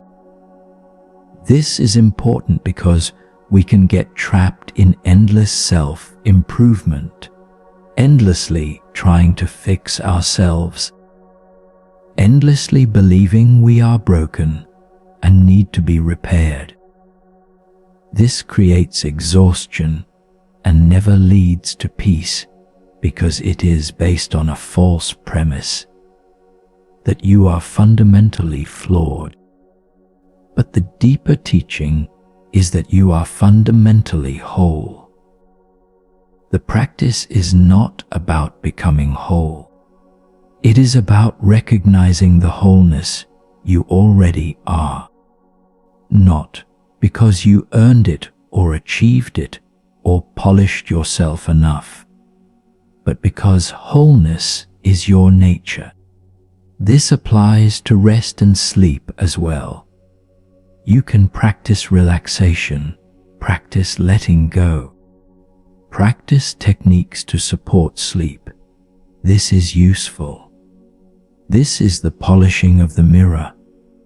But ultimately, you must recognize that you do not need to earn rest. You do not need to achieve sleep. You do not need to perfect yourself before you deserve peace. Rest is your nature. You are allowed to rest exactly as you are, with all your imperfections, without having polished yourself to perfection. The mirror is already clean. The dust is an illusion. You are already worthy of rest. You always have been. Let go of striving now. Let go of trying to perfect yourself before you can rest. Let go of believing you must earn sleep through proper practice. You are already worthy. You are already whole. You can rest now just as you are. The mirror is already clean. There is fundamentally not a single thing wrong with you. Where then can dust alight? You are already pure. You are already complete. You are already worthy of deep, peaceful rest. Stop polishing. Stop striving. Recognize what already is. You are whole. You are worthy. You can rest, sleep, peace. Now already, always rest. A student came to his Zen master in great distress. Master, he said, I have been meditating every day for years, but I still have not attained enlightenment. I still have negative thoughts. I still make mistakes. I still feel anxious and afraid. What am I doing wrong? Why am I still not enlightened after all this practice? The master looked at him and suddenly burst into laughter, a deep, joyful, uncontrollable laughter that went on for several minutes. The student was confused and somewhat offended. "Why are you laughing at my suffering, master?" When the master finally caught his breath, he said, "I am not laughing at your suffering. I am laughing at your confusion. You think enlightenment is something you do not have, something you must attain in the future through perfect practice. But enlightenment is not an achievement. It is a recognition.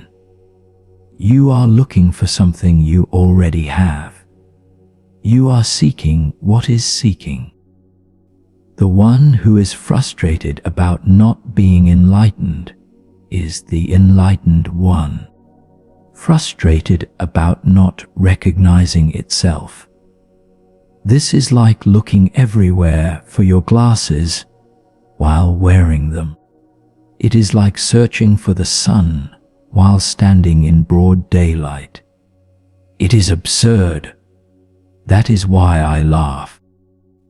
The student started to speak, but the master continued, "You say you still have negative thoughts. Who notices these thoughts? You say you still make mistakes. Who recognizes these as mistakes? You say you still feel anxious and afraid. Who is aware of this anxiety and fear? This noticing, this recognizing, this awareness, this is your Buddha nature. This is your enlightened mind. It is already here. It has always been here. It is what is aware of everything that arises. The thoughts are not you. The mistakes are not you. The anxiety is not you. You are the awareness in which all of these arise. And awareness itself is never confused, never anxious, never mistaken. It simply witnesses everything with clear presence. You have been looking so hard for enlightenment that you have not noticed you are already it. You are the looking itself. The master laughed again, more gently this time. Stop seeking enlightenment and notice that you are already awake, not in some perfect way where you never have difficult thoughts or feelings, but awake as the awareness that notices everything, remains undisturbed by everything, holds everything with compassionate presence. This awakeness is reading these words right now. This awareness is hearing these teachings. You do not need to find it. You need to recognize it. You are it. You have always been it. Stop looking and see what is already here. The clear, present, aware space in which your whole life is occurring. That space is you. That awareness is enlightened, not because it achieved something, but because it is its nature to be awake, present, aware. Stop looking for what you are, be what you are. And laugh with me at the beautiful absurdity of seeking what we already have.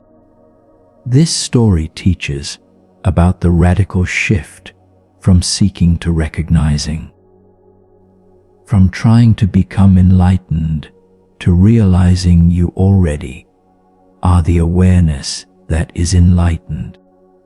This is one of the most important and most difficult teachings to truly grasp. Not intellectually, that is easy, but to actually recognize it, to actually rest as it, to actually stop seeking and simply be what you are. Most spiritual practice is based on the assumption that you are not okay as you are, that you need to improve, that you are broken and need to be fixed. But this creates endless seeking, endless striving, endless feeling that you have not arrived. But what if you are already what you are seeking? What if the awareness that is aware of your life is already enlightened, already complete, already at peace? What if you do not need to change or improve or achieve anything to be worthy of rest? What if you are already the awareness that is aware, and awareness itself is already perfect? Not perfect in the sense of never having difficult experiences, but perfect in the sense of being complete, whole, undivided, simply aware of everything without being disturbed by anything. You are not your thoughts. You are the awareness of thoughts. You are not your emotions. You are the awareness of emotions. You are not your experiences. You are the awareness in which experiences occur. And this awareness, this that is reading these words right now, this that is noticing your breath, this that is aware of everything, this is already at peace. This is already whole. This is already enlightened, not because it achieved anything, but because awareness is its nature. Stop seeking now. Stop trying to become peaceful. Notice that you already are the awareness in which seeking and peace both occur. Notice the space in which everything arises. Notice the awareness that is aware. That is you. That is your true nature. That is already at peace, already whole, already complete. You do not need to become this. You already are this. Just recognize it. Just rest as it. Clear, present, awake. Already, always. Now, rest as this. Sleep as this. You are already home. You have always been home. Laugh at the beautiful absurdity of seeking what you are, and rest. Simply rest as awareness, as peace, as what you have always been. Sleep now. You are already enlightened, not as an achievement, as a recognition. Rest, sleep, home. A monk spent years at a monastery on one side of a great river. Every day, he would look across the river and see another monastery on the far shore. He heard that the master at that monastery was enlightened and could teach him what he sought. So he became obsessed with crossing the river. He spent his days trying to figure out how to get across. He built small boats that sank. He tried to swim, but the current was too strong. He walked up and down the riverbank, looking for a crossing place. Years passed. All his energy went into trying to cross this river. One day, his own master found him staring across the river and asked, "What are you doing?" The monk explained, "I am trying to reach the other shore, where the enlightened master lives, so I can finally learn the truth." His master was quiet for a moment and then asked, "Why do you think the truth is on the other shore?" The monk replied, "Because that is where the enlightened master is." But his master shook his head. "The truth is not on the other shore or this shore. The truth is the river itself. The truth is here, now. In this moment, you do not need to cross to the other side. You need to be fully present on this side." The monk was confused. "But Master, you yourself are here on this shore with me. You are not enlightened like the master on the other shore." His master smiled. "How do you know I am not enlightened? How do you know that what you seek is not right here, being offered to you in this moment? You have been so busy looking at the far shore that you have not seen the shore you are standing on. You have been so busy trying to get somewhere else that you have not been here. Enlightenment is not geographical. It is not on one shore or another. It is in being fully present wherever you are.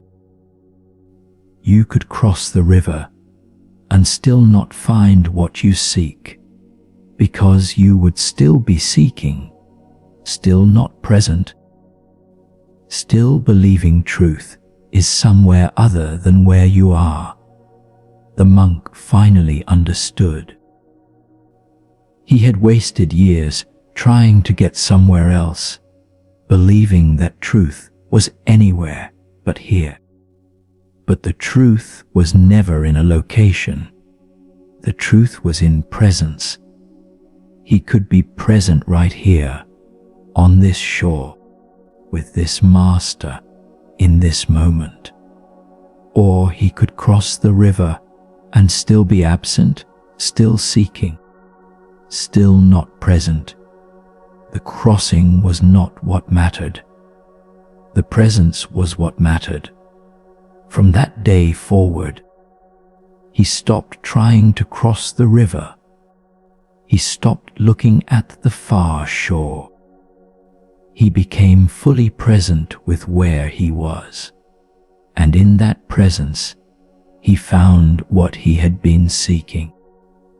Not on another shore, but in being fully here on this shore. The truth was not in the destination. The truth was in arriving fully in this moment, wherever he was. This story teaches about the trap of believing that peace, truth, enlightenment are somewhere other than here.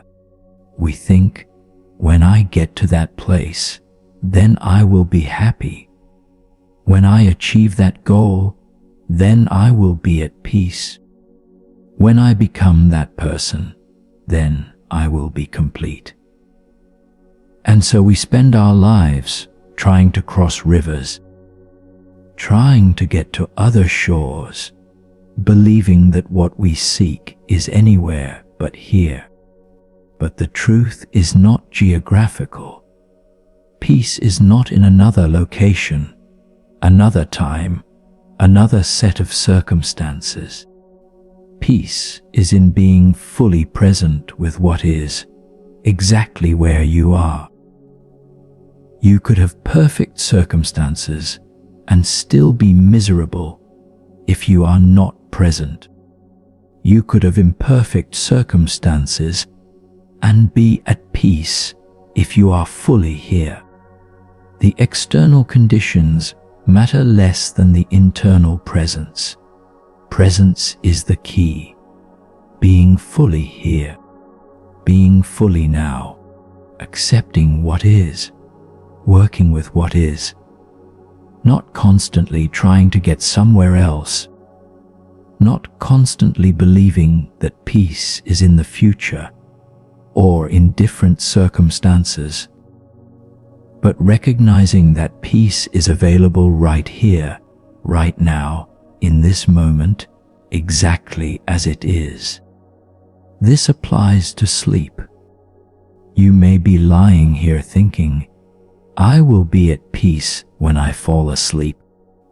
Peace is on the other shore of sleep. I must cross this river to get to peace. But peace is not only in sleep. Peace is available right now, in being present with resting, even before sleep. You do not need to cross the river to find peace. You can be at peace right here, right now. Even if you are not yet asleep, peace is not the destination. Peace is the presence with what is. Stop trying to cross the river. Be fully here. Be fully now. Rest in this moment exactly as it is. And from this presence, from this peace with what is, sleep will come naturally. Not as something you cross a river to find, but as something that arises when you stop trying to get somewhere else and simply are here. Be here now. This shore, this moment, this breath, this is where peace lives. Not on the other shore. Here, now. Stop crossing. Stop seeking. Be present.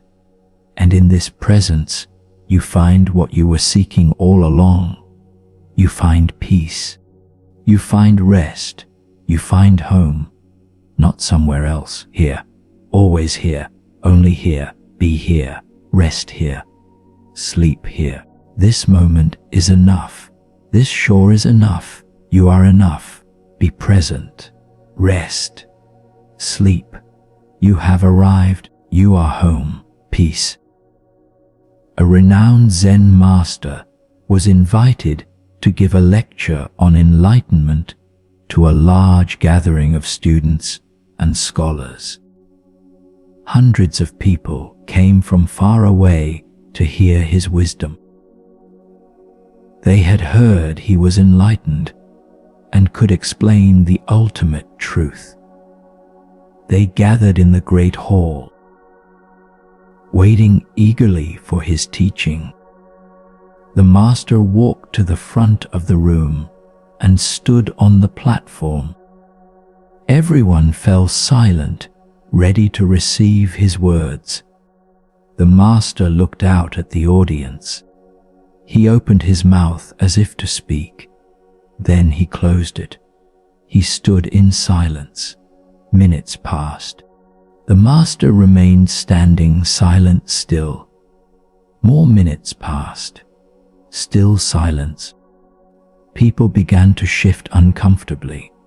Some became frustrated, others confused. What was he doing? Why was he not teaching? After what seemed like an hour, but was perhaps 15 minutes, the master finally spoke one sentence. If you understand, you already understand. If you do not understand, no words will help.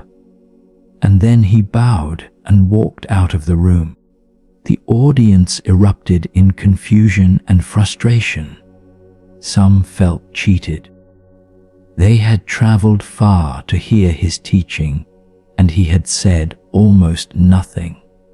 Others were angry, thinking he had mocked them.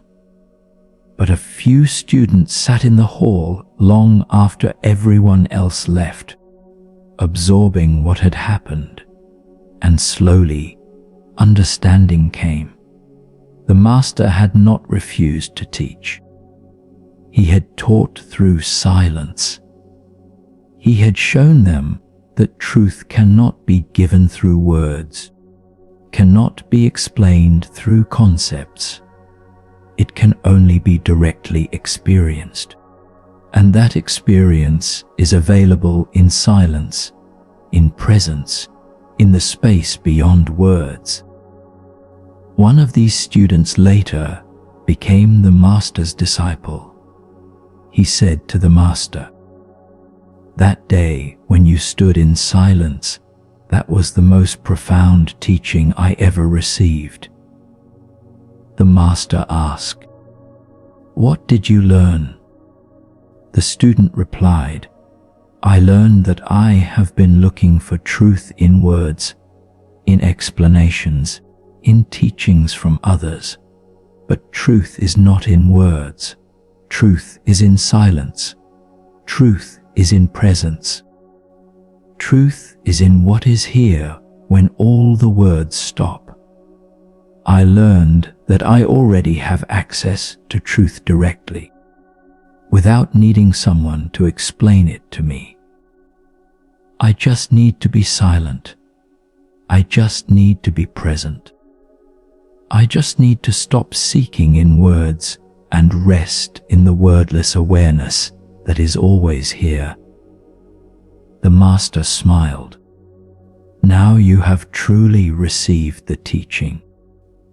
This powerful story teaches about the limitation of words and concepts in conveying ultimate truth. We think we need more information, more teachings, more explanations. We think if someone would just explain it clearly enough, we would finally understand. But the deepest truths cannot be explained in words. They can only be directly experienced.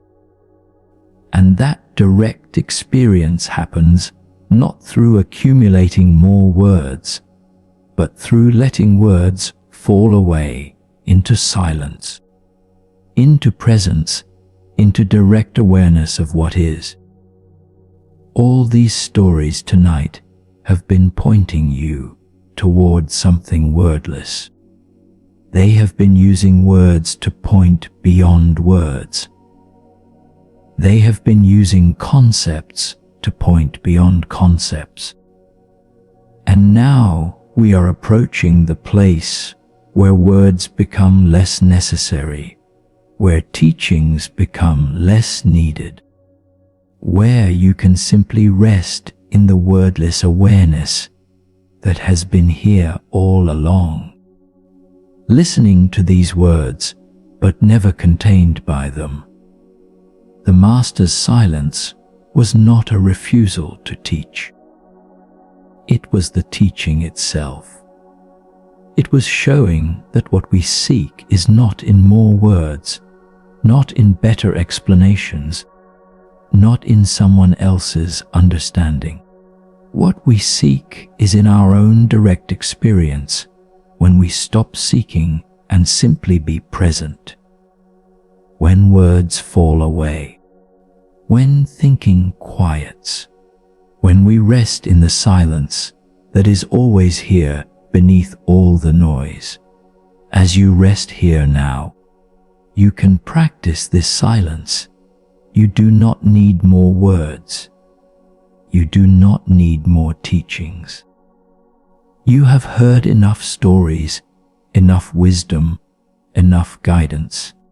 Now you can let it all fall away into silence, into presence, into the direct experience of simply being here, breathing, resting, aware. No words needed, no thoughts needed. Just this, just silence, just presence. And in this silence, you find what all the words were pointing toward. Peace, rest, home, truth.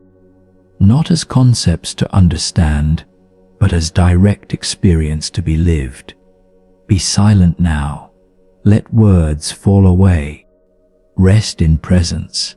Rest in silence. This is the teaching. This is the truth. Wordless, silent, here.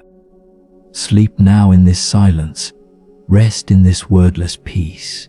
You have heard enough. Now be, simply be, silent, present, at peace. Sleep.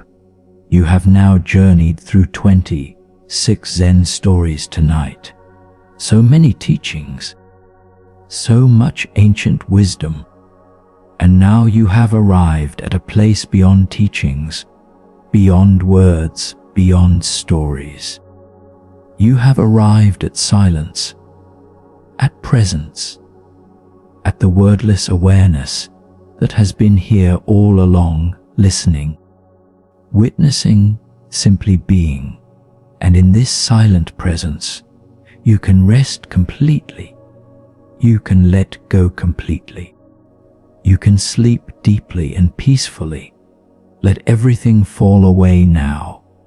All the stories, all the teachings, all the words. Let them all dissolve into silence, into peace, into the simple presence of being here, breathing, resting, sleeping. You do not need anything more. You have received what these stories were offering. And now you can rest in the silence beyond the stories, the peace beyond the words, the truth beyond the teachings. Your body is completely at rest, heavy, relaxed, ready for sleep. Your mind is profoundly quiet, still, peaceful, ready for sleep. Your heart is open, soft, at peace, ready for sleep. Everything is ready. Everything is here. Everything is now. And you can simply let go. Simply rest. Simply sleep. The journey continues in one final part, but you may already be too deep in sleep to hear it. And that is perfect. Sleep whenever sleep comes. Rest however you need to rest. You are safe. You are held. You are at the deepest peace. Breathe so gently now, so softly. You are sleeping or nearly sleeping. You are at peace. You are home. One more part awaits, but it is only to accompany you deeper into the rest you have already found. Sleep now. Rest now. You have journeyed far. You can rest completely now. Sweet dreams, dear friend. You are held by wisdom. You are safe in silence. You are home in peace. Sleep. Welcome to the final part of our journey through Zen wisdom tonight. You have traveled so far, hearing 26 profound stories, and you have arrived at the deepest peace. Your body is completely at rest. Your mind is beautifully still. Sleep holds you gently now, or is about to receive you completely. And we complete this journey together with one final teaching, and then guide you into the deepest, most restorative sleep. Breathe with such softness. You are at the threshold of sleep. Let these final words carry you across into dreams. An old Zen master lay on his deathbed. His students gathered around him. They asked, "Master, what is your final teaching? What wisdom do you leave us with as you depart?" The master was quiet for a long time, his breath shallow, his body weak. Finally, he whispered, "Attention to this moment, that is all." One student asked, "Master, is that truly all? After a lifetime of practice, after decades of teaching, that is your final wisdom? Just attention to this moment." The master smiled faintly. "What else is there?" he whispered. "This moment is all we ever have. This breath is the only breath. Past is gone, future not yet here. Only this. Only now. and most people miss it completely. They live in their heads, in their thoughts about life, but they miss life itself. Life is here, now, this moment. Pay attention to it, be fully here for it. That is all. That is everything. He paused, gathering strength. I have taught you many things over the years. Techniques, practices, concepts, stories. But all of them were just different ways of saying the same thing. Be here now. Pay attention. Be present. This is the whole teaching. Everything else is elaboration. The master took another shallow breath. Right now, I am dying. This is my experience. I am not thinking about the death I will have in a few minutes. I am not remembering the life I lived in the past. I am here, now, with this breath, with this sensation, with this moment of being alive. Even in dying, life is here to be experienced.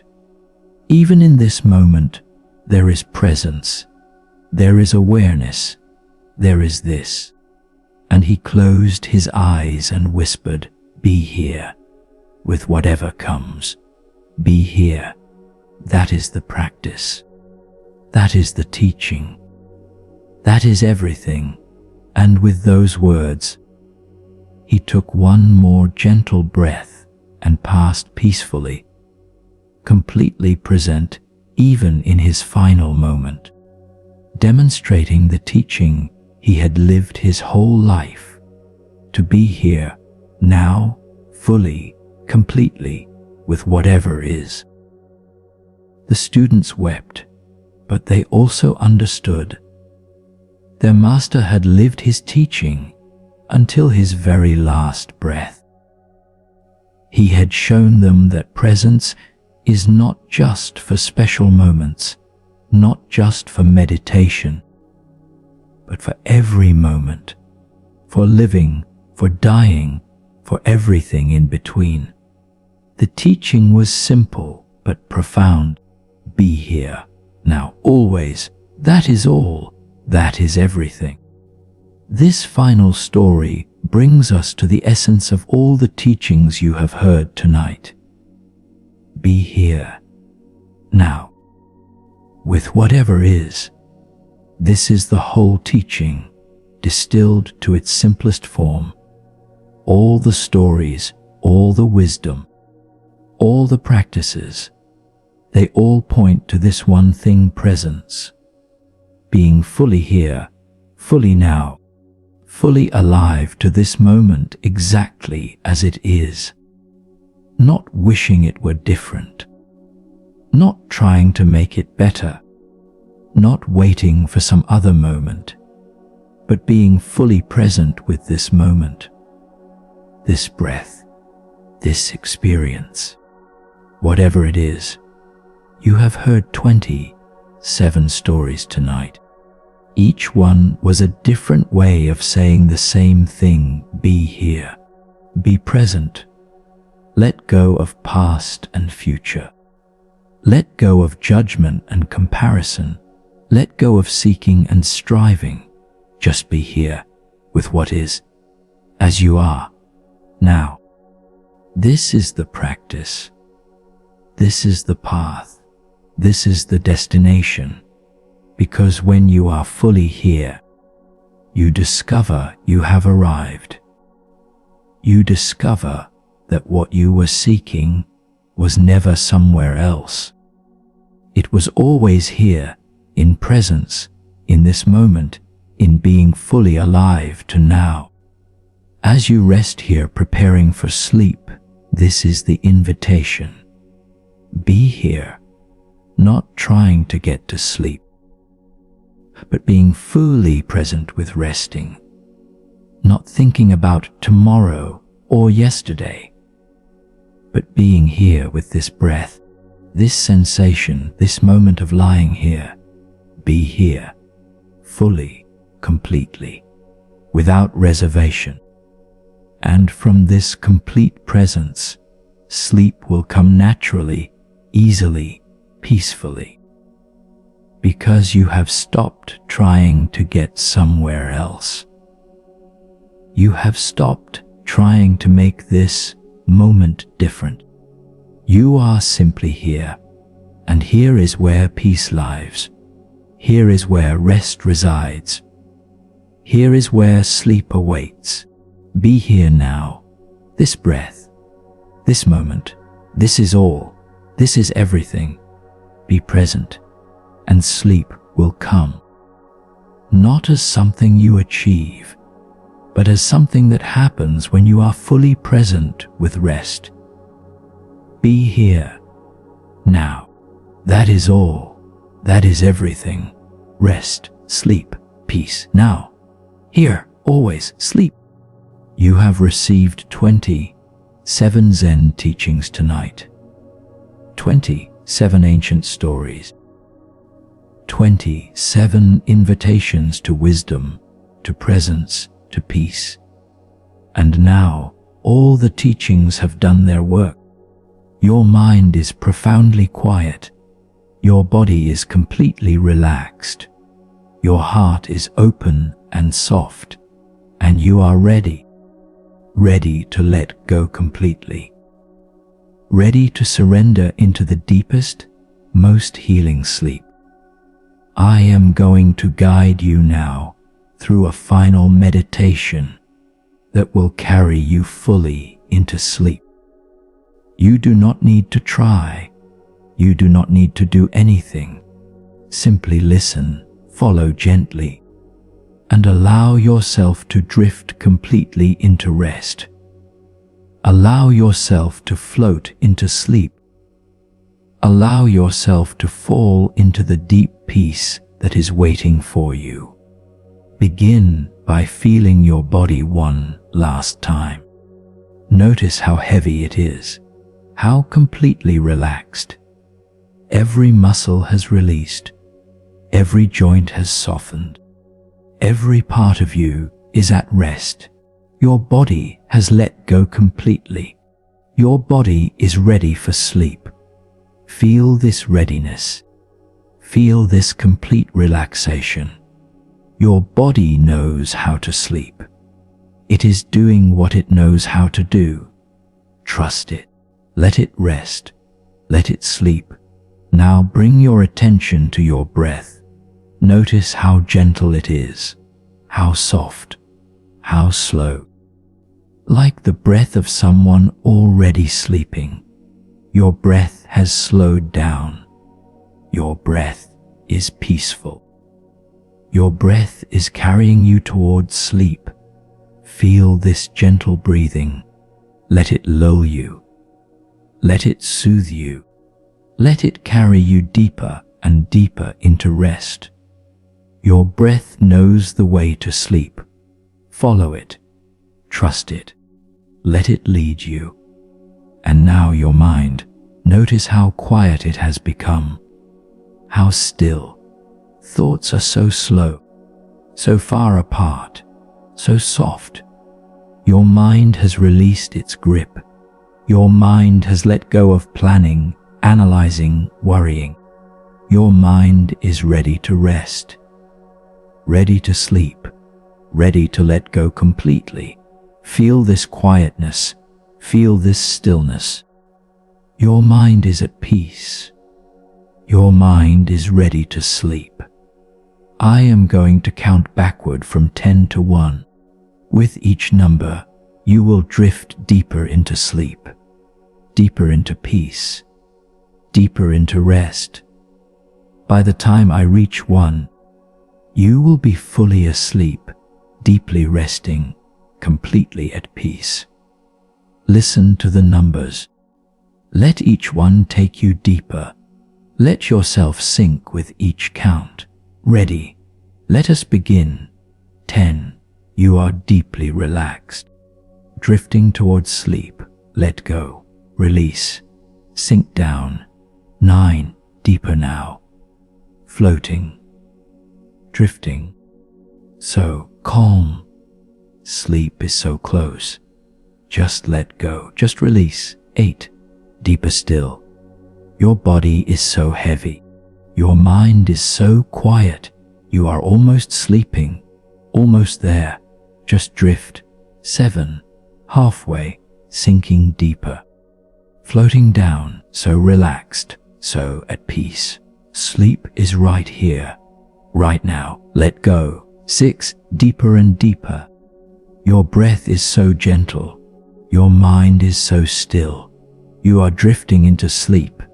Let it happen. 5. So deep now, so peaceful, so ready to sleep. Let yourself go. Let yourself fall. Sleep is here. Just surrender. 4. Almost sleeping. Drifting, floating, falling into rest. Let go completely. Trust. Surrender. Sleep. 3. So close now. Sleep surrounds you. Sleep holds you. Sleep is ready to receive you. Just let go. Just sleep. 2. Right at the threshold. One more breath. One more moment. And then complete sleep. Deep, healing, peaceful sleep. You are ready. 1. Sleep now. Let go completely. Drift into sleep. Fall into dreams. Rest deeply. You are sleeping. You are at peace. You are safe in sleep. You are sleeping now, deeply, peacefully sleeping. Or you are right on the edge of sleep, floating in that beautiful space between waking and sleeping. And that is perfect. Wherever you are, however you are resting, it is exactly right. Continue to breathe gently. Continue to rest deeply. And let my voice accompany you even deeper into sleep, fading as you go, becoming softer as you rest more fully. You are so peaceful, so calm, so deeply at rest. The stories have guided you here. The wisdom has settled you here. The ancient teachings have brought you to this place of profound peace. And now you can simply be here, simply rest here, simply sleep here. There is nothing more to do, nothing more to achieve, nothing more to understand. You have arrived. You are home. You are at peace. Your body is healing as you sleep. Every cell is being restored. Every system is being renewed. Sleep is sacred work. Sleep is when the body repairs itself, when the mind processes and integrates, when the soul reconnects with its source. You are doing important work right now, even as you rest. You are healing. You are growing. You are being restored. Trust this process. Trust this rest. Trust this sleep. The night holds you. The darkness embraces you. The silence surrounds you with love. You are safe in the night.